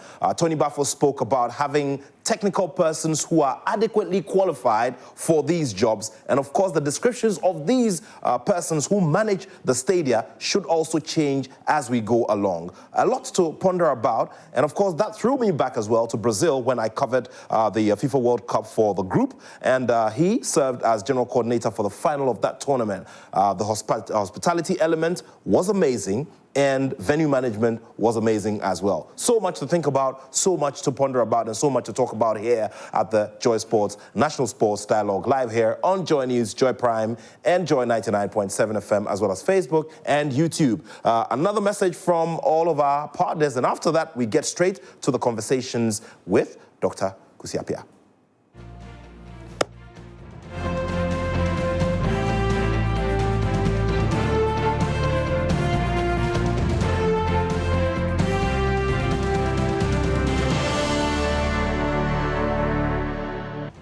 Well, you're welcome back, and you're still tuned into the Joy Sports National Sports Dialogue, and this is a very important effort to try and reposition our sector and make sure it becomes lucrative and enviable, not just on the continent, but even on the world at large. And of course, in just about an hour and a half, we've delved into certain areas, infrastructure. We've delved into, funding. Now we're going to spend some time on governance. And one man who's going to help us do that is Dr. Frank Apiakusi. Of course, he's a lecturer at the University of Health and Allied Sciences. And he's done some deep research in the area of sports and sports medicine, did his master's in that area, also did his PhD thesis in that area. So he's got a lot to share with us as far as the academic perspective is concerned. So he joins me now. And Doc, I understand you do a lot of lawn tennis. You do some lawn tennis. You're really good at it, right? A little bit. Yeah, I think the sports minister is still trying to get athletes to represent us, maybe at the US Open and all of that. You can get I'm there. sure by now it's a bit late. It's a bit late. Yeah, we can help groom others. Okay, no problem. Anyway, so Doc, the floor is yours. Let's see what you've got for us. Right, thank you very much for the opportunity. And as rightly introduced, I'll be sharing on sport governance. All right. So, to give a brief background to our discussion on governance, it's mainly about organizational failures and issues. So this is not new when we talk about organizational failures and governance issue. So within the sports setting, it dates back in the 1980s. There were organizational failures in the UK. And it resulted in what we call the Cadbury Committee report in the 1993. So they submitted this report, and this is what has led into the current sport governance that we see in 2016 as the UK Code for Sport Governance. Also in Australia, there used to be organizational failures within sports. And so the Hillman report also documented organizational practices and the way forward within our sports setting in Australia. Similarly, in 1997, there was the Day Committee report as well that also led into reforms in organizational efficiencies and effectiveness in Toronto. Then we also see a report from the Australian Commission of Sport and Recreation submitting to the Standing Committee in Parliament. This was way back in 1997. So these are some of the issues that have preceded organizational failures. But what happened? There was a government intervention in all of these. And so now we are happy to have our minister here. The government should step in to have a legislation or to develop governance codes for our sport going forward. So based on this, it resulted in the 2004 and the recent UK Code for Sport Governance, as well as in South Africa, who also developed a governance code. Therefore, there's the need for a national sport governance code to be developed with a stakeholder engagement across all sport organizations to be able to help in the organizational reforms, the inefficiencies and ineffectiveness that we see today. If you reflect on what Tom presented, funding may not be a problem, but hinging on organizational inefficiencies and internal structures, when they are not appropriately put together, it results in funding issue. And so there's the need to put up together a national governance code that will really help in governance issue. We'll look at the case in Ghana here. What is really the problem with governance? There's a delay in a sport policy, and the minister in his earlier remarks indicated so. And I'm aware that some experts and individuals are putting together a national policy. We would really plead with the minister who is here and the new Director General to really quicken up this sport policy, because it is going to give us the direction, the locus, it's going to give us the governance framework that we need across our sport sectors. Particularly if we look at governance issue, sport organizations that receive funding, they are not obliged to be accountable due to the lack of governance code. And so a sport organization receives funding from government. And when government tries to get accountability of it, they tell you that the international organization might create an interference and all that. This is due to lack of governance code. And so if there is a national code that we develop, which will mean that sport organizations are going to follow a tailored processes to ensure accountability, to ensure responsibility, to ensure equity, to ensure that there are effectiveness and efficiencies in their administration and management of their sport. So going forward, I propose, looking at the sport organization that we have, there has to be a tier level of our sport organizations, depending on their size, depending on the coaches, the referee, the athletes that are under them, and the departments. We group all these sport organizations into tier level. It could be 3-tier level, it could be 4-tier level. The higher it goes, the more stricter the compliance level becomes. If we have a lesser known sports, we can put them in tier 1, all these lesser known sports. We now ask them to do A, B, C, D, so there will be criteria and requirements within that tier level for them to follow. If they have to receive, government funding. Very, very important. So once we put up this tier level, it will factor all the known and recognized sport organizations into the tier level for the purposes of government funding, so that we can make allocations. If we have a sport organization that is having more departments, more athletes, more disciplines, obviously you are going to need more funding. Now, how do we create that checks and balances within such an organization to be able to ensure that the organization is accountable to their stakeholders and also to government? When we put them into this tier level, that will ensure that they are really accountable. And so within the tier, we're going to have criteria and requirement. In Ghana, you go to a sport organization, you want to find information about who are the decision makers. Most of them don't even have a website. There are no websites. There are no information about the board and the management in there. Financial statements have become a problem. How did you spend money? How did you receive money? Where are the payables? What are the profits? Do you incur any losses? We don't find this anywhere. This is a pure a character of poor governance. And I'll tell you a story. During my master's, I actually wanted to do something in sport governance. So I went to my professor, Vasil Gegenov.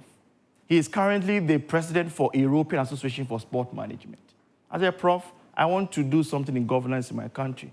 He says, okay, where do you want to? I said, in football. He says, okay. He pulled me to his office, pulled a chair, and typed Ghana Football Association. He said throughout the website, he wanted to find one financial statement to really substantiate the fact that I'll be able to get some information, do my data. He quickly pushed me away, that this is poor governance and I can't do that. I said, Prof, but you've never been to my country. He said, it doesn't really matter. And so in going forward, these are the things that we need, putting up criteria and requirements to meet the demanding sizes of the various sport organizations. We will ensure that their demands are met, appropriate funding are being given, and they are also being accountable to government. There's a need to empower and revamp the National Sports Authority to meet up its mandate. The minister has already touched on it. Tom has also touched on it. And Mr. Bafo has also touched on it. The Sports Act 934/2016 is very clear. There are a lot of responsibilities that have been given to the National Sports Authority. But in my view, we see the National Sports Authority inspecting stadiums. This should not happen. It is wrong. The National Sports Authority should have an oversight responsibility across all sport organizations. The sport organizations should be accountable to them how they have spent money that came from government. Then that could also go to the ministry, which will inform their budgets and all that. But this is the case that the National Sports Authority has been reduced to one sport agency or a unit in the country. This cannot be. So I will humbly call on the new Director General to really put up on the mandate of the National Sports Authority as far as governance is concerned, if we have to move forward. Now, there's a new LI that has been put up, and many people don't really talk about it, but as an academic, we have an LI 2477 that has been passed by Parliament. This is about governance. It directs sport practices within the country, even venue allocation, events, and all that. Look at our gyms. What are the requirements that they need to be able to take care of people that are coming in to exercise? The LI takes care of it. And this forms part of the governance processes. The NSA needs to take charge of this and regulate our sport industry within the gyms and recreation centers, that it boils to what Mr. Bafo said, to have qualified people within this area to be able to administer services to the Ghanaian people. School sports needs to be managed. This is where we get talents from. But interestingly, even physical education has been extracted from the public basic schools. This should not be, and it shouldn't continue. There's the need to revive our school sports so that with the Schools and Colleges Federation, we can get in talents all along from that region to feed into the national basket of sport. There's the need to establish a committee of inquiry, and I humbly submit this to the minister. Expect who would understand the issues of organizational failures across the various sport organizations and submit that report for critique and for corrections that may come up. I also propose, going forward, looking at hooliganism that has become a major issue within our sport. And Mr. Bafo mentioned about the debt, which we all know about this. There's the need to have a sport intelligence unit. And this should be in collaboration with the ministry, the NSA, the Ghana police as well. Having a sport intelligence agencies that can advise us on security issues that was presented, attached to various clubs in the training of stewards within the stadium, for them to understand the psychology of the fans so that they will be able to direct and guide them. Mr. Bafo presented on signages. These individuals will be there to understand this issue, to limit incidents that occurs within our stadium. It's important that we look at public-private partnership going forward. I was happy when Mr. Bafo talked about this partnership issue, and Tom as well. Naming rights, premium seating, all within the stadium will go a long way to bring about that investment that we look for. What is the way forward? There's the need for the development of a national sports governance code, which is similar to what the UK has developed, looking at the people that occupy the various sport organizations. What are their qualifications? What are their expertise? What is the diversity that we need? It is very important. The structure that they operate, their internal system, their internal policies, every sport organization should have a policy that will fit into the national policy. The level of communication that they undertake within the organization. The code will spell out all these guidelines for efficiency. The Ministry of Sport and Recreation should have engagement with academics and industry players to give insights and direction into our sport management. We need qualified personnel, and I'm happy this is cutting across all presentations. We need qualified personnel who understand the intricacies of sport management within our field. Coming from an academic perspective, research is very key. We need to undertake research. And so the ministry and the NSA may want to have a research fund for academics.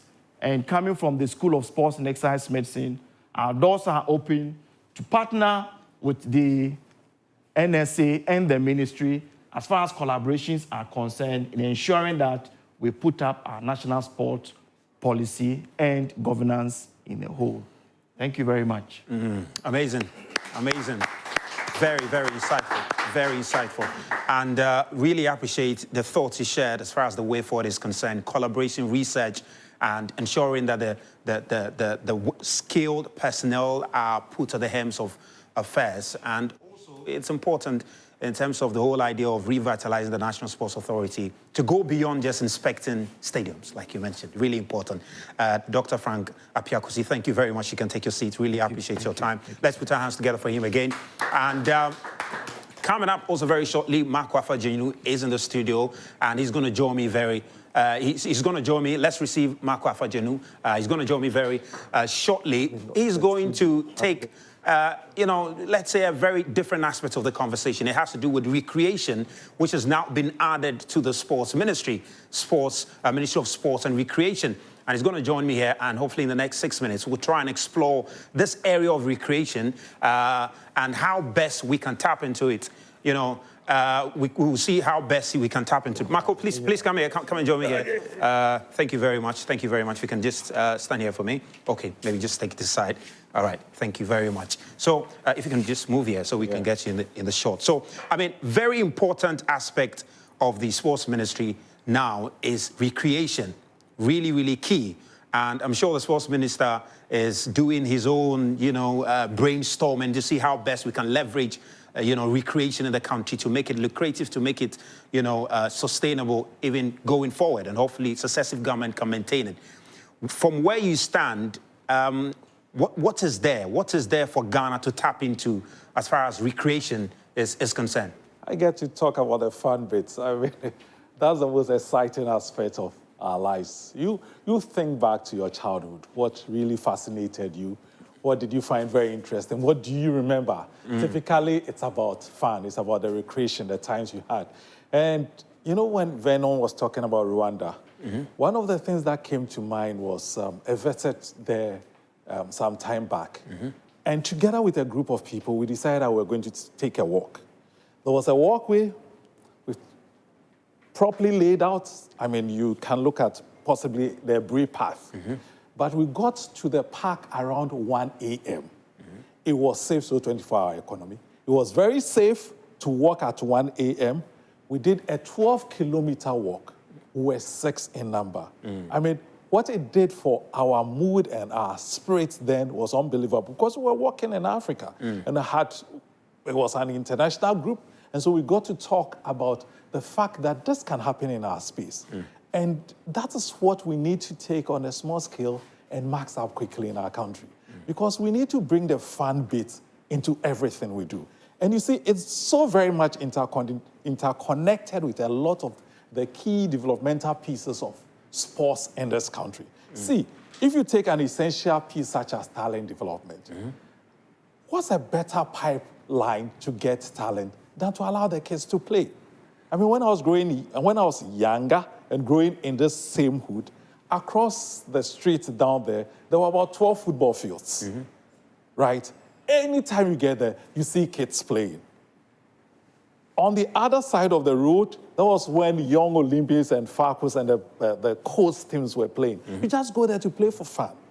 And because the space is created, you are able to see a lot of talent coming through. So imagine if you are able to match this with a proper structured talent identification program. You pick out the best, but the rest also get to play for fun. And not only do they play for fun, it keeps them away from all the negative vices around. It also gets them to focus. They have a better balance in their lives. And the opportunities it provides for them even as they move on is endless. So recreation is so very critical in our society. Look, if you are to do the numbers and you determine that this is our health bill, and our health bill as a nation is one of our biggest budget lines.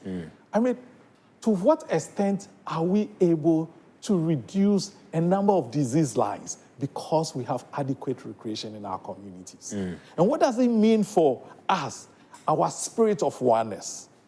You know, what does it mean for the spirit of the community? To what extent does it give us a purpose to get out of our homes every day, walk a bit? Because we don't get to do it now. We are always sitting in our cars. Yeah, I mean, look at my belly, it speaks to that. You know, it's quite understandable. But in terms of practical solutions, how best we can tap, because you go to, you know, a lot of spaces in Accra, a lot of spaces that young kids used to play at. Some of them have been turned into estates, houses have been built on them, you know, offices. A lot of our surfaces are now concrete, very little grass. You know, how can we tap into this space? What can we do practically to ensure that, you know, we promote recreation, not just among the young people, but even among the elderly also? It's about being deliberate and supporting it with clear policy and ensuring that across the country in all the different pockets of opportunity, we do what is required. I mean, look at the corporate space. There is so much, and what we need is just a bit of structure, organization, and intentionalness. Look, not too long ago in this country, there was and because Uncle Rex is here, I can't even go into history because he's the main repository of what I'm going to talk about. But you know, even at the level of the corporate organizations, there were very active and vibrant inter-company competitions that were going on. I mean, you take hockey. I remember those days, Bank of Ghana, Commercial Bank, all the big institutions had solid hockey teams. You take soccer, the Endeavour League comes to mind. You take any other game, and you are able to mention a certain corporate institution or a collection of corporate institutions that put their muscle behind it. And what does it do? It creates opportunities for active players, but it also pulls in a lot of executives who otherwise wouldn't have time to get very active and to get very healthy. And it's something we must do as a nation. And for me, what is critical is the symbiotic nature of this relationship, because then when you have people who are actively involved in sports and at senior levels, they understand the essence of sports and they are better opened to offer contributions, financial, technical, practical, or otherwise, to the various sporting disciplines. I know what that does? It builds capacity. Because one of the biggest challenges we have in this country are different sporting disciplines is the issue of quality capacity. So you see, it's so interconnected. Yeah. We get this one right, it has a knock-on effect on the quality of sports development in this country. Amazing. And talking about, you know, corporate institutions getting together, engaging in sporting events, JoySports Invitational, you definitely want to look forward to that. It's coming up this year, sometime this year. And, you know, just get your companies together so that we can all get to be part of it. Lots of sporting events do take place over there. Well, Nathaniel Lasso has joined me now. We're just talking about recreation, JoySports Invitational, and Marco Afajinu was giving us a lot of fun. A lot of fun, Nat, right? And it's great. I love Marco Afajinu's colors. They are a big supporter of sport. Do remember that his bank, Stanbic Bank, have been a major element of organizing CAF's, you know, flagship event, which is the Africa Cup of Nations. We're going to be going into that sometime, but we know that we're going to go to him for sponsorship soon. Yeah. And we've sealed the deal right here. Gentleman's agreement. Well, you're still here with us on the national, you know, the national dialogue, the national sports dialogue put together by JoySports. And of course, just before Malco goes on the very light side of things, Stanbic Bank were the very first winners of the JoySports Invitational Tournament when we held it over 15 years ago. So that is some, I thought I was going to hear some clapping. Well, so a bit on that recreational element handled by Mr. Marco Afajinu, who is an executive of the African Table Tennis Federation, has had loads and loads of experience when it comes to marketing within the financial space and knows what these sporting federations also need to do to attract the needed you know, sponsorship to help for such ideas to push recreation. Now, coming up next here to speak to us is a man who's been referred to by most of our speakers because of the wealth of knowledge and his establishment as an authority when it comes to events that are being put together here on the African continent. If we are to throw back into history, he's been involved in major events and their rollout and their success stories since the 80s, and that makes me want to calculate my own age. Well, those of the new era do remember him for his role, his critical role played as chief operating officer for the very successfully organized Ghana 2008 Africa Cup of Nations tournament. Based on that, Angola, who were the host of the 2010 edition, had to come and seek his expert knowledge so they could also live up to the standard that Ghana had set. Many years down the line, other events were held. That those included the Africa Hockey Cup of Nations, which was held here in Ghana at the refurbished Theodosia Oko National Hockey Pitch, and others have also followed. Now, away from that as well, he has done consultancy from many nations across the globe and is also an expert in the area of sports marketing and naming rights. These are areas that he'll be delving into. If we'd all realize, some of our earlier speakers have already referred to him and some of the key suggestions and key solutions that he has proposed in various papers in various aspects of this area of our sport and its organizations. Ladies and gentlemen, please help me welcome the newly found septuagenarian on Mother Earth. He celebrated his 70th birthday not too long ago. Mr. Magnus Rex Dankwa. Shall we welcome him with a big round of applause? And of course, Mr. Magnus Rex Dankwa is a patron of the Manchester United Supporters Club of Ghana. Well, as for what they're doing on the pitch, we can't talk about it now. Welcome, sir. Thank you. Thank you. Please go ahead. Thank you. Please go ahead. Sure.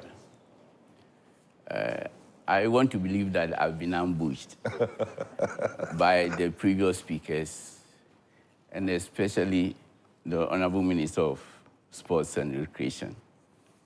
Because there were other things that I wanted to ask you, but then because you were the guests, it's difficult to ask. So I ask it to the wind, and you can deal with it for us later.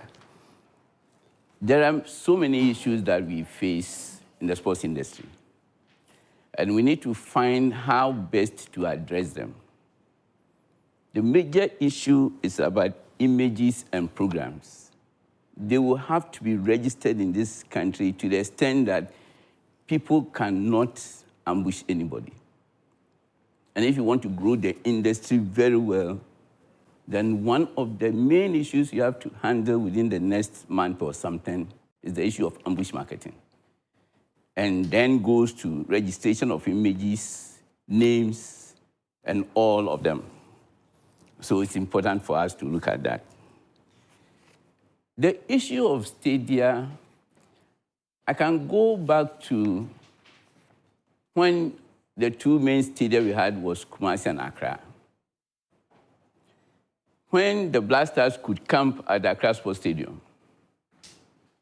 not in a hotel, then they went to Winneba Sports College, and that's where the Blasters were camping, or national teams. It shows how far we have come from now having a 4-star hotel for national teams.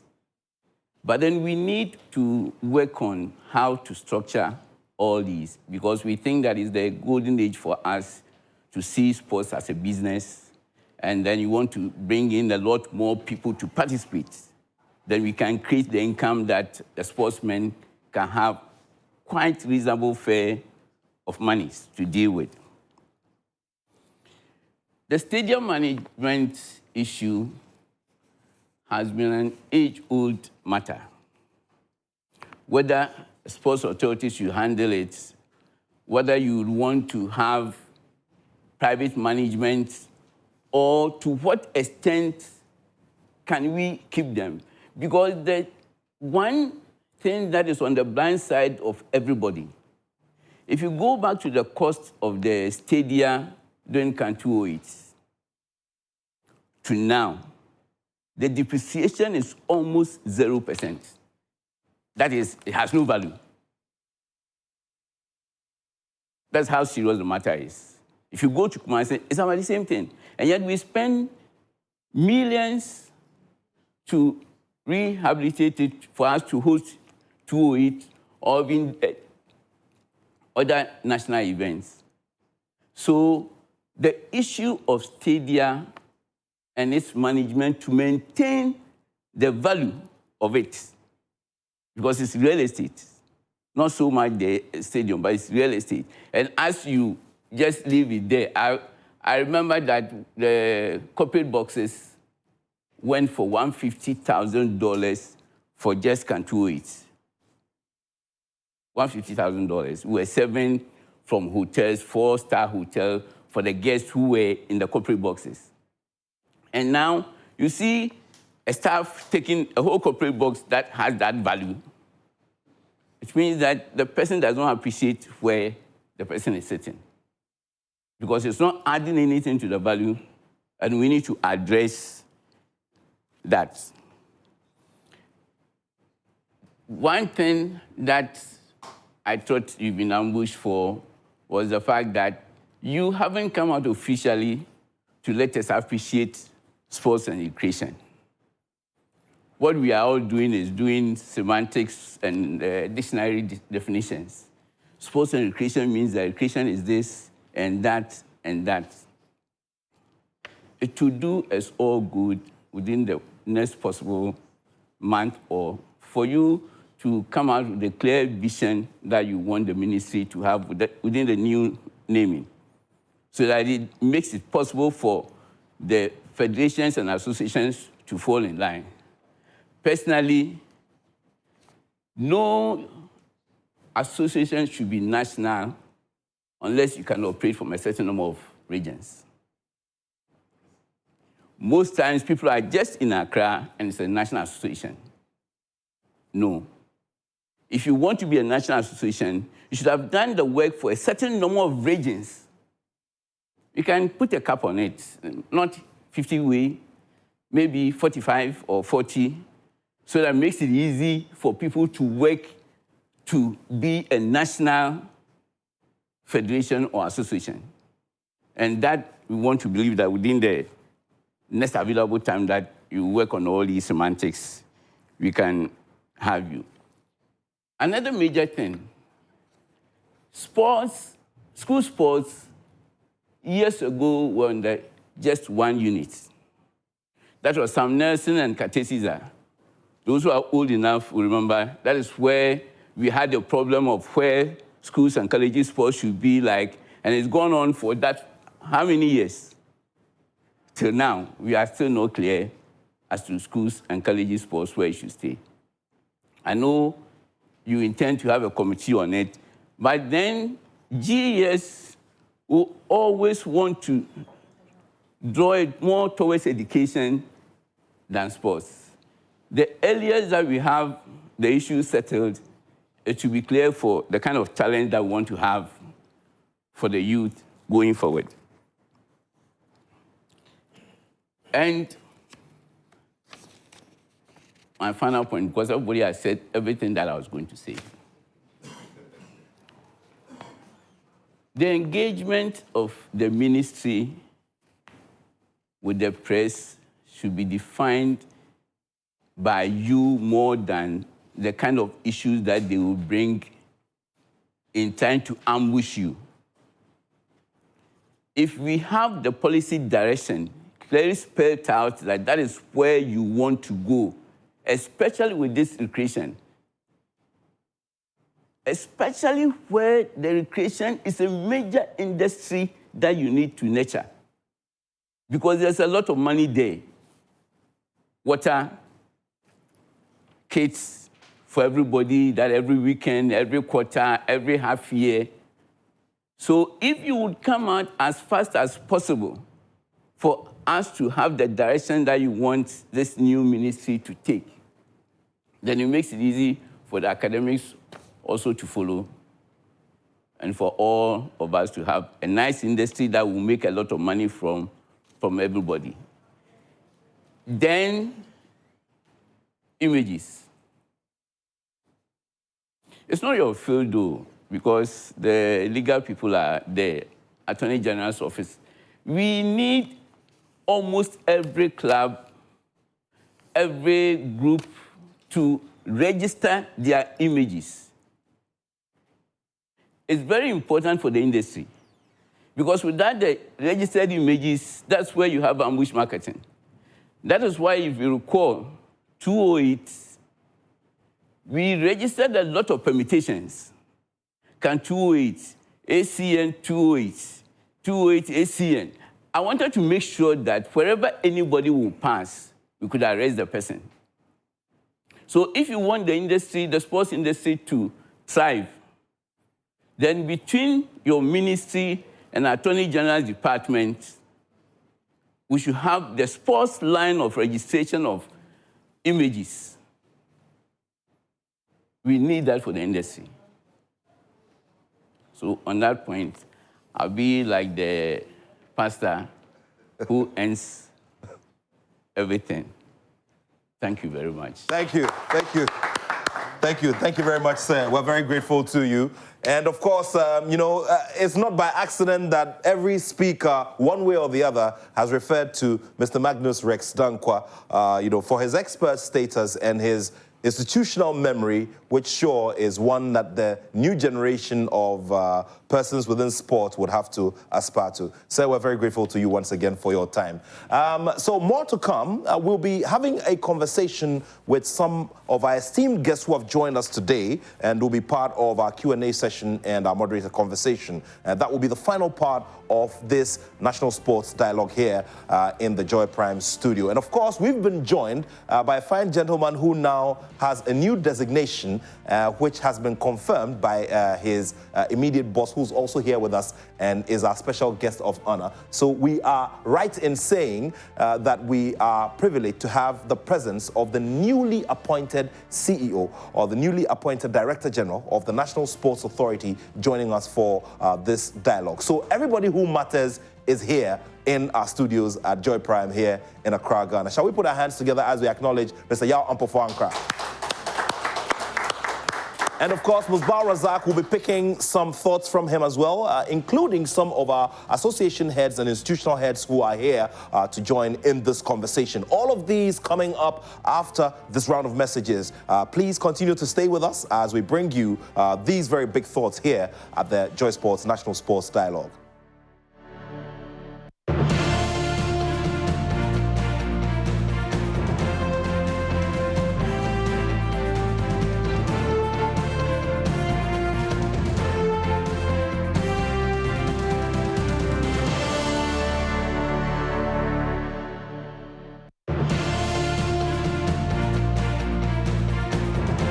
Thank you very much for staying with us throughout. We're grateful for your audience. We're grateful for the time here. And we're glad that you are running along with us as we all look forward to seeing what will be a booming sports sector in the coming years. Well, I'll be throwing to Musbar Razak so that he has a conversation with our esteemed guests who also find themselves on various ends or within various spaces in the bigger picture of Ghana sport. He will begin with the newly appointed Director General of the National Sports Authority, Mr. Yao Ampofo-Ankra. Yes, Nat, just like you mentioned, we have quite a number of individuals here, officials from the athletics division, from the aquatic division, from boxing, from tennis. You know, we've got all of those individuals there.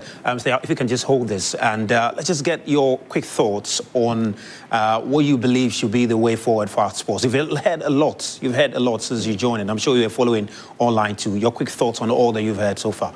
Yeah, first of all, thank you very much. I mean, this is a workshop of brains. You know, this is a creme de la creme of people who have got experience and knowledge and, you know, at their fingertips. And we're really blessed to have these remarkable men here. It's something we should do more often.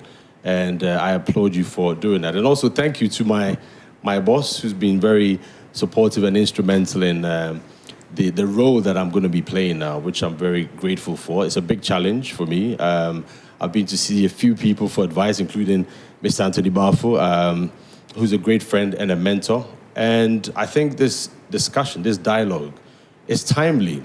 Ghana sports is at a crossroads. We keep saying that. I dare say that Ghana sports could be in a crisis, but some would, disagree. But the reason why I say it is that when you look across Africa and you see the kind of inroads, the progress other countries are making, especially countries that some years ago maybe we may have disrespected or disregarded, say that Ghana is a sports nation, a football nation. You see the strides they're making. You kind of see that Ghana has a long way to go. However, the good news is that we have the brains and the people to make the changes. The challenge has been the will to finally cross that line and make those changes regardless of the consequences. And I think that is where the politics come in. Currently, Ghana is on a reset model. It's just started. It's a few days, a few weeks in, and we've seen the challenges that are ahead of us. The good news is that there's a roadmap, and if we follow that roadmap, we'll be able to clearly see what we need to do in order to bring a new development in sports in Ghana, a new direction. And I happen to be from the media, from the marketing, from the branding, and now the administrative side. So I'm in a position where not just the challenge, but having the experience to have tried certain methods that failed, others that worked. For example, I can use beach soccer, which was not a mainstream sport. It still is not a mainstream sport. But through our failures and our trials and our tests, we've been able to see that these methods work, these methods do not work. It's not a lack of funding, as many people have ascribed in the past, because we did not have the funding or the support or the logistics or the expertise or the roadmap or the template to make it work. But somehow, currently, beach soccer is ranked 57 in the world by FIFA and 6 in Africa. It's not about the beach soccer people knowing what to do. It's about finding solutions when literally your back's against the wall. So if it can be done in swimming, let me give you another example, where we've seen, I've traveled with the swimming team to championships, to the, what's it called, Commonwealth Games, to the Olympics, and you see that the strategy and the structures that they have is very professional. They're able to seek funding for their athletes, scholarships. So it's possible. And swimming is not a mainstream sport in Ghana, let's say like football, athletics, boxing, where you get a lot of support and mileage. But they've been able to do that. So it's not for a lack of trying to put your sport in the right light to be able to attract corporate support, sponsorship, scholarship, and development. So if we use these templates for other sports, I'm sure that we'll be able to do a lot of great work. Amazing stuff there from the newly appointed Director General of the National Sports Authority. One person who was mentioned, one person whose institution was mentioned, happens to be here with us. Mr. Ba Hussaini has been very involved in our conversations in the past couple of weeks. And there's a lot in terms of expectation on how the National Sports College will be transformed so that it can play the role of churning out these professionals who have been referred to very duly by Mr. Anthony Baffo, the professionals that we're looking forward to, the qualified professionals who can run our sport properly. Thank you very much. And let me first of all thank my minister, Mr. Tom, my uncle, doctor, and my good friend Tony, and the new appointed Director General of the National Sports Authority. Throughout the conversation, unfortunately, I've not heard anybody speak about National Sports College. Yes, but I'm here. The National Sports College, after whatever they have said or they have done, whatever the athletes will go through, they will need professional to handle them. And where will the professional come from? The National Sports College. So the National Sports College, we are now building it gradually. And within 1 year, we should be able to produce sports professionals. We should be able to accommodate national teams as it used to be. Now we are revamping the hostel. We want to raise the guests out to at least 3-star level so that we can accommodate national teams, not only in Ghana national team, even outside teams, so that they can come, as Tom said, they can come and have holidays. They can come and have their pre-games. That is what we are doing now, not only in terms of infrastructure, but in terms of human capacity. If we do not build our professional capacity here, we will train a lot of amateurs, both athletes and coaches and administrators. But if you're able to bridge that gap, that is what we have not been doing. That's what Morocco have done. Look at where Morocco Sports is.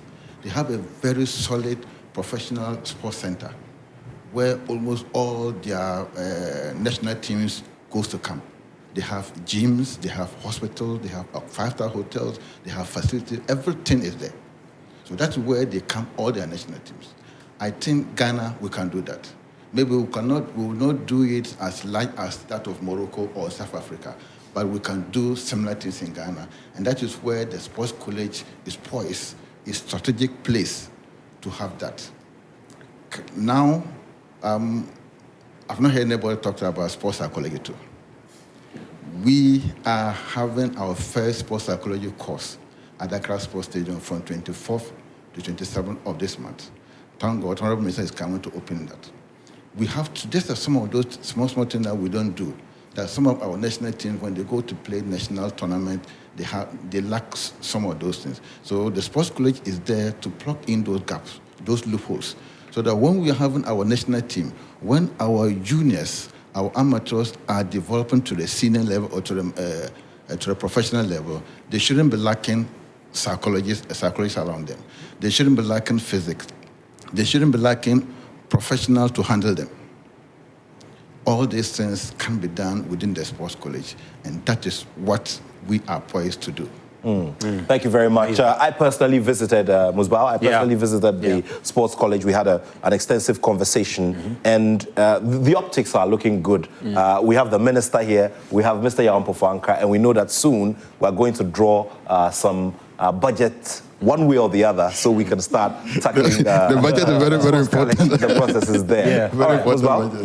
Yeah, great. Well, let me just come to the boxing fraternity now. Sure. You know, they've been doing a lot. Just unfortunate that in the recent Olympics they couldn't qualify, and of course that raised a lot of attention. Mr. Efson is here. Mr. Efson, just let's get your quick thoughts also, especially coming from the boxing background. Well, like before then, high regards and compliment to everybody here.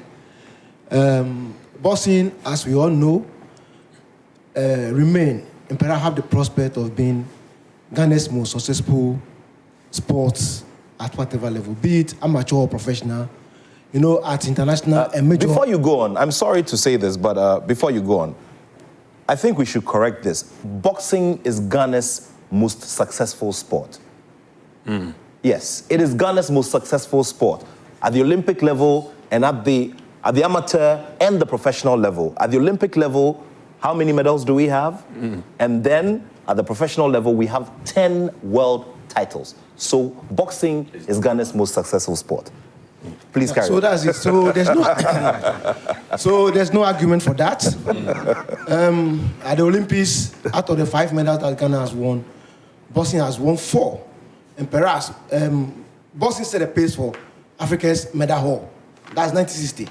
For the late Clement Aquatics that he won in Rome, 1960. And like we all know, yes, a solid amateur base actually prepared the professional foundation. And out of the 10 professional world credible champions, the world credible is underlined here. I mean, 8 of them were from the amateur ranks, including Africa's greatest sportsman ever. That's Azuma Nelson. I mean, who is a product of the national amateur team. So it's there. And with all that, and the speakers have, mentioned, we are born in talents, and that's boxing. We have it not only from the Bukom hub, but nationwide, because the records are there, to share it. The second medal winner for Ghana, that is Senior Eddie Blay. It's a product of it's from 2nd D. Actually came to settle at Newtown, but certainly has something to do with Bukom. Then we have Prince Amati, who won Ghana's 3rd medal. I mean, he's a native of Ho, and so it tells you where he's coming from. And then Akunedu is from the Bono region. Then Azidogbe, who is a Voltarian. As Agbeko is a Voltarian. We have had others like Ekonkranie, Ki Sumaila, then among others. So boxing is actually not limited to, how do we call it, Accra. And even Bukom. Yeah. My knowledge of Bukom, my knowledge of boxing for that matter, is where I was born. I was born at Mamprobi, I mean, which is not a Bukom. And that tells you.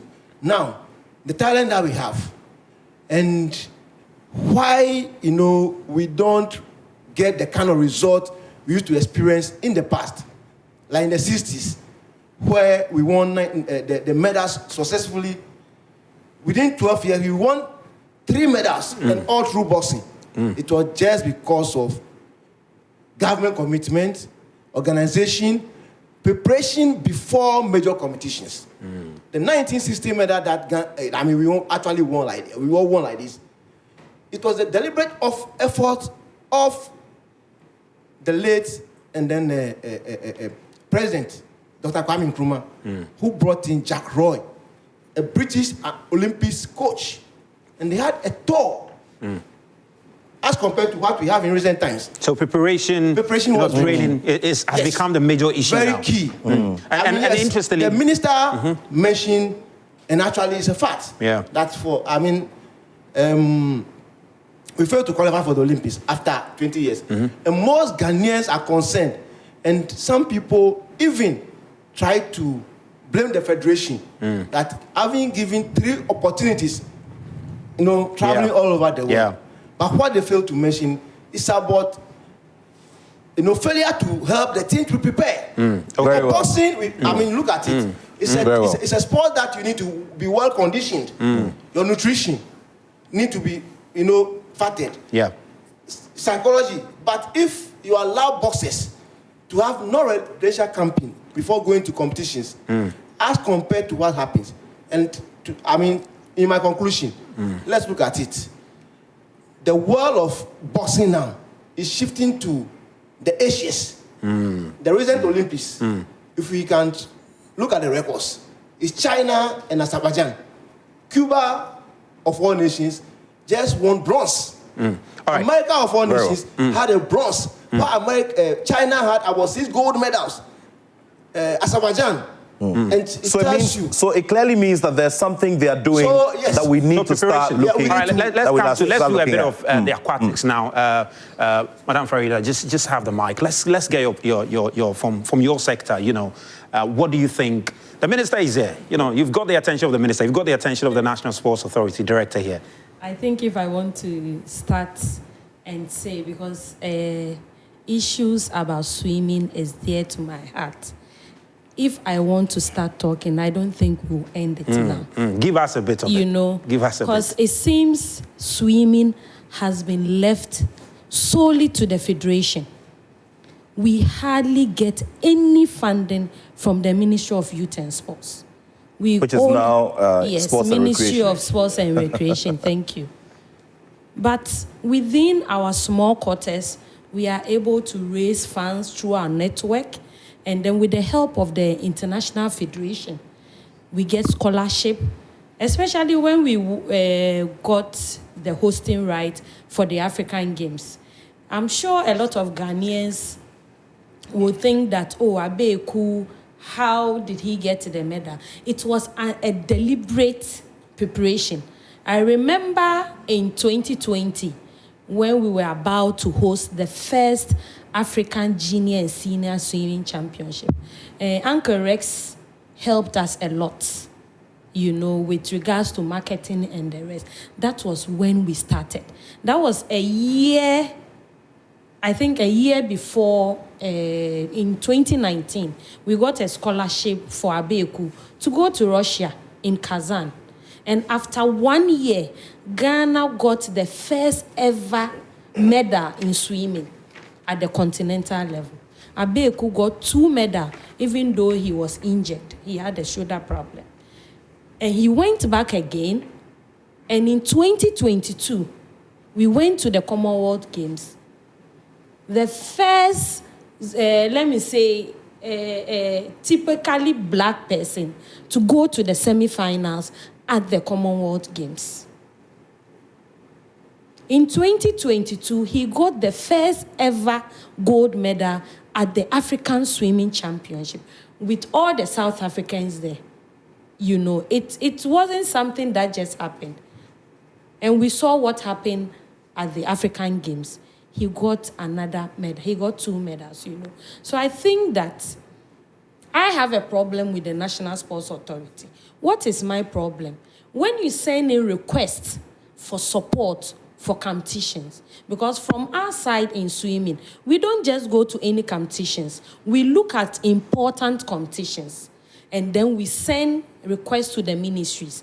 There are some that we get our own funding. We do not send those requests to the ministry if we have funding. But those that we need help, we try to send them letters to.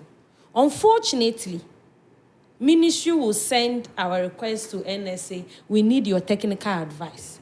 Minister, I'm sorry to say, there is nobody at the NSA who knows something about swimming, the whole NSA.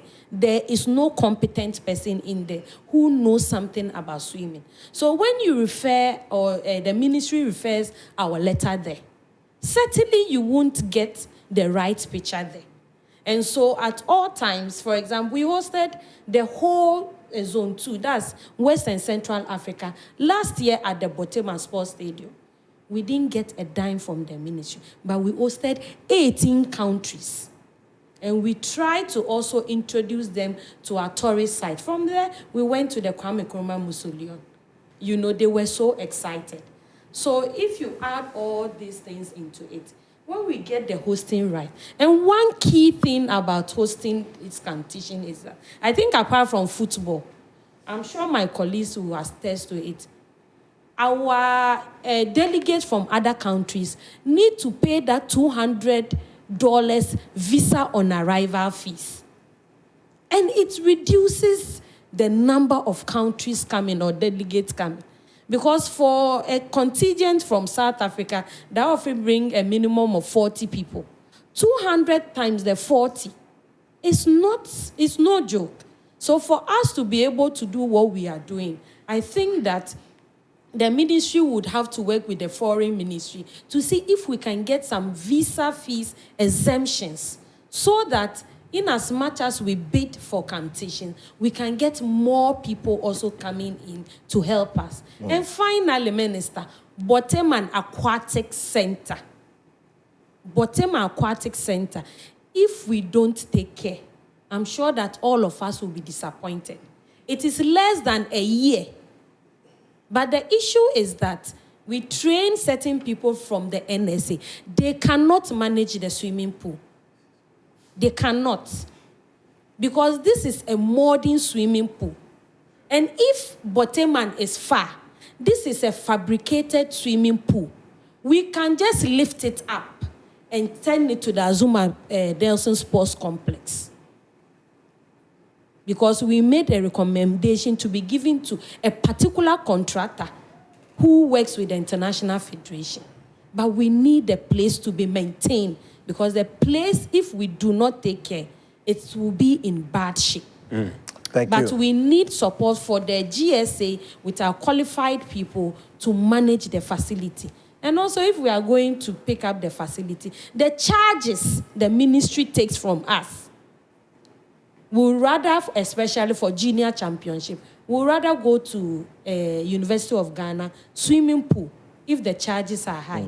So, Minister, since you are here, we'll be grateful for you to help us. Thank you. And Nat, there's an important thing which I don't think that saying it here would help. Maybe later we'll say it, because it's something that is bothering us a lot. With colleagues here, I'm sure that we'll do our best. And lastly, as you can see, I'm sure I'm the only female seated here. So we need more females within our sports space. We have competent people. We don't need to go by the affirmative action, the quota system, and just bring anybody from anywhere. It's not going to help us. The NSA is yet to form their board. We need qualified women in sports, not just anybody from anywhere. With that, I'm sure that this person can become a mentor to the up-and-coming athletes to also direct themselves in the different spaces within sports. Thank you. Thank you. Amazing. Thank you very much. Farid Agindo is, an international World Aquatics, rated official council member as well. So let's go over to Mr. Isaac Abuajidria. Tennis has... Yes, would do that immediately after we've gone round. Yes, okay. Yes. So would go to you, Mr. Isaac Abuajidria, for your thoughts as well. Well, thank you very much, JoySports, for the wonderful program. Governance, funding, and infrastructure. Yeah, I've had wonderful examples from Morocco and from Rwanda, and I believe that there's government support to the federations. We always speak of days of old, the days of Francophone and the rest.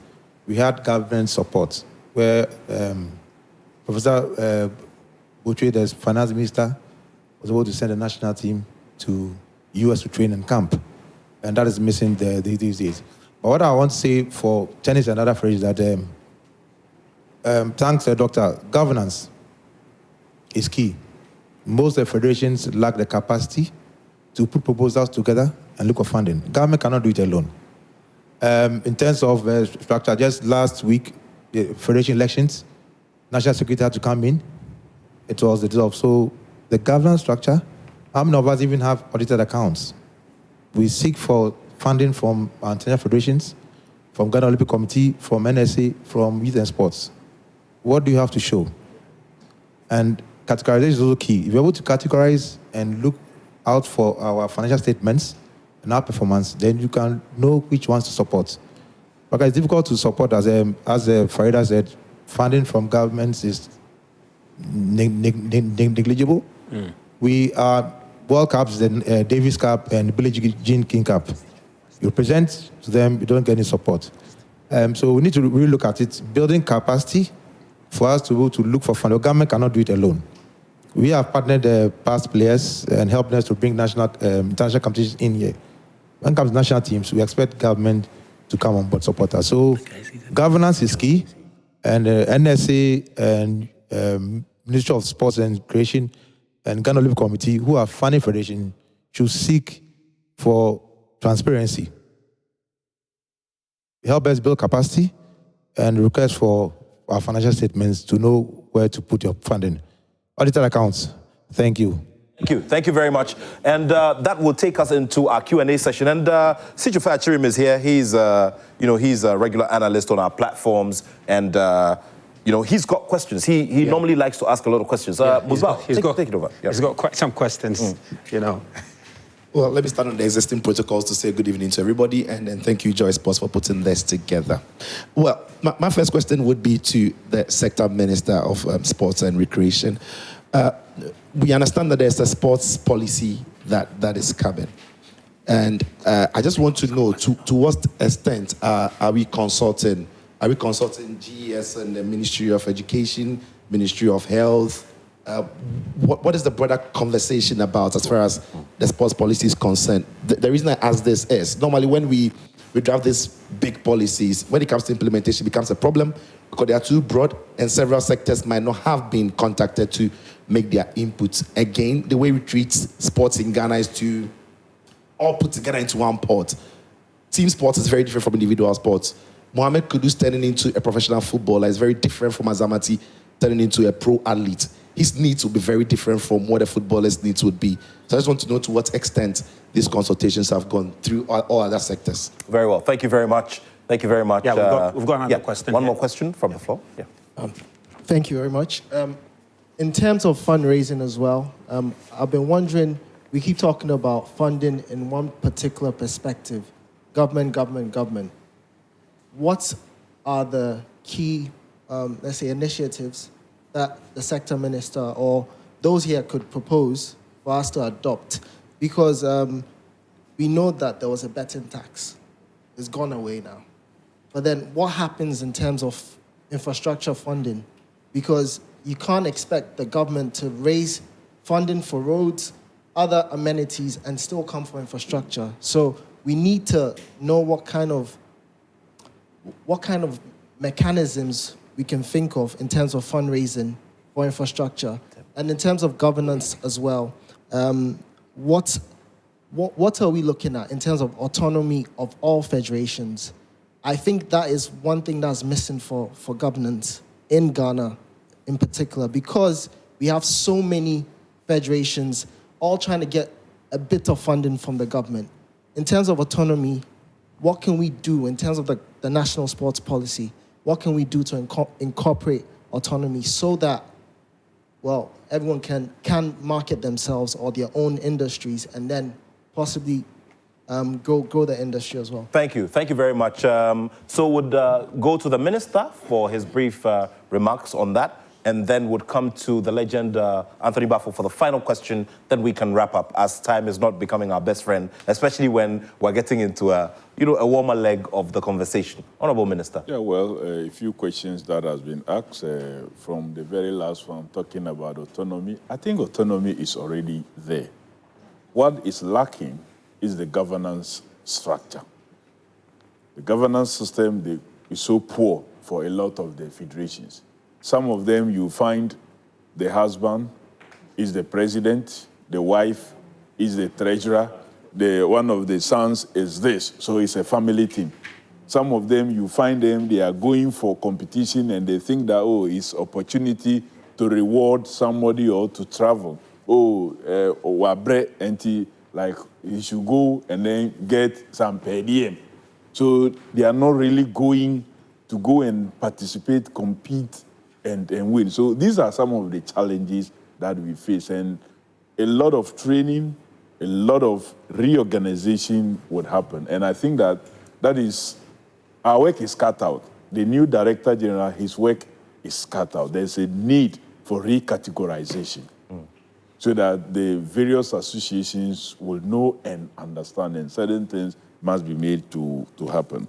As for fundraising for infrastructure, I think we talk about the sports fund, and there are many, many, many ways to be able to do that. And I think that Tom, when he spoke broadly on all those areas. And even Tony also talked about how we can turn our stadium into a fun area, into income-generating activity all year round. Sometimes whether even there's a match or there's no match, there should be life around our stadium. And the principle of 24-hour economy, the stadium will also play a big role in that. Sports policy, yes, very soon the sports policy, the new policy will come up. The current one that was passed, which was done in November of 2016, we got the LI done only in 2023, almost 7 years after its passage. So there are gaps in there. There's a need to lift it up, and therefore there's going to be broader consultation. The interesting thing also now is that I'm so lucky to have an education minister himself who is a sports enthusiast, Honorable Haruna Idris. The club owner. Not only does he own a club, but he plays every other weekend. Yeah, every other weekend. You find him. Look, when you check his car, any car that you find him in, you will find a football boot in the car. You will find some tracksuit or something to be able to partake in his usual training in the car. So he's a lover of sports. So when you have such a person leading such a ministry, in terms of inputs and what have you, it will be richer. Of course, GES is key in all these processes. The Ministry of Health and Ghana Health Services is equally also key in this. The security services, because there's a need to network them and link them up to our grassroots sports and school sports enhancement. Those times, you have athletes who, when they get identified, there's a certain quota right that they get into the security system. So they have a certain regular income and are able to continue their training. Today, psychologically, we just leave them. They finish secondary school, and sometimes if they don't do well, they are left alone. And before you realize, even what to feed becomes a problem. I know time is running against us. Honourable.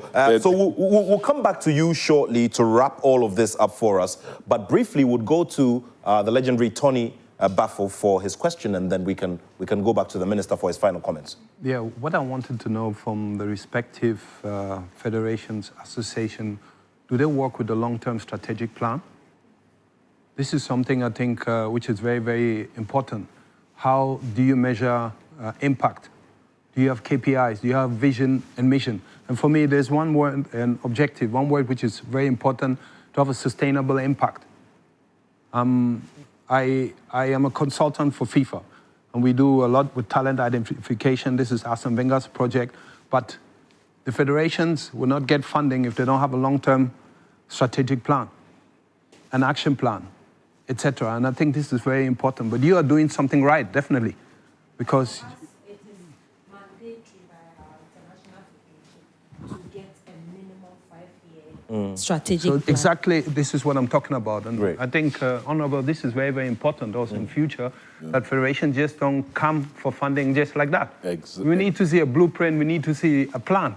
And how can we sustain the plan? There's one side coming funding from the government, but you have to be able to get funding where he's an expert. Very well. Exactly, Tony. You see, that is the reason why we refer some of these letters to NSA.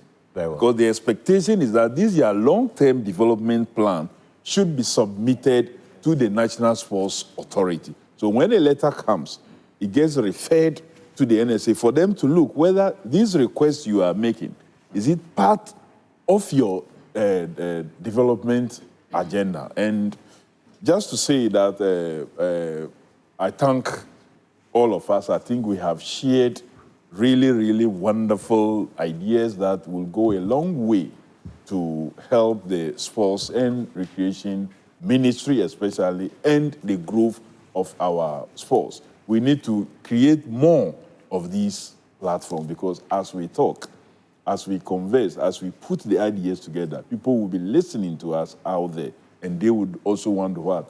Ideas. And we can move it from talking to what? Action. And I believe that we will get there very soon. And our stadia will give us the joy that you want to go with your wife, you want to go with your kids, you want to go with your younger ones, as we watch happened in many parts of the world. We should also be able to have that experience, that we carry the younger ones and not be afraid that something would happen to them. I think a lot has been learned today, and we will continue the engagement from you. Thank you very much for the opportunity. We're very, very grateful to you, Honorable Minister, and of course to you, Mr. Tom Vernon, who started off all of these presentations. We're very, very grateful to you. We should all take a trip to New Akradi one of these days. Old Akradi. Oh, yeah. Well, that side of Akradi looks new. That's why I'm referring to it as new. So Old Akradi, wonderful place, riverfront, and maybe the your newly appointed, Director General of the National Sports Authority would have a brainstorming session with the staff and everything, would go over to the academy. Maybe we'll come over one of these days? Yeah, I've been there for 15 years. So. Yeah, I know, yeah. But this time in a different, with a different cloak.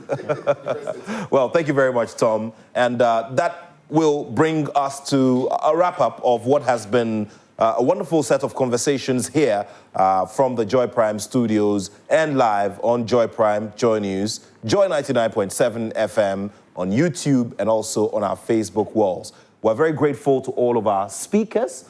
We're grateful to all those who joined us here, our special guests as well. And congratulations are in order to our colleague and our friend, Mr. Yawan Pofoankra. And it's our hope that the energy that has been shown throughout his career as a marketer, as a sports journalist of international repute will be brought to bear on this job. Would also like to say a very big thank you to our special guest of honor, the Member of Parliament for the Boem constituency, who's also the Minister for Sports and Recreation, for leading this conversation, considering that he will be at the receiving end of the final paper that will be delivered from all of this.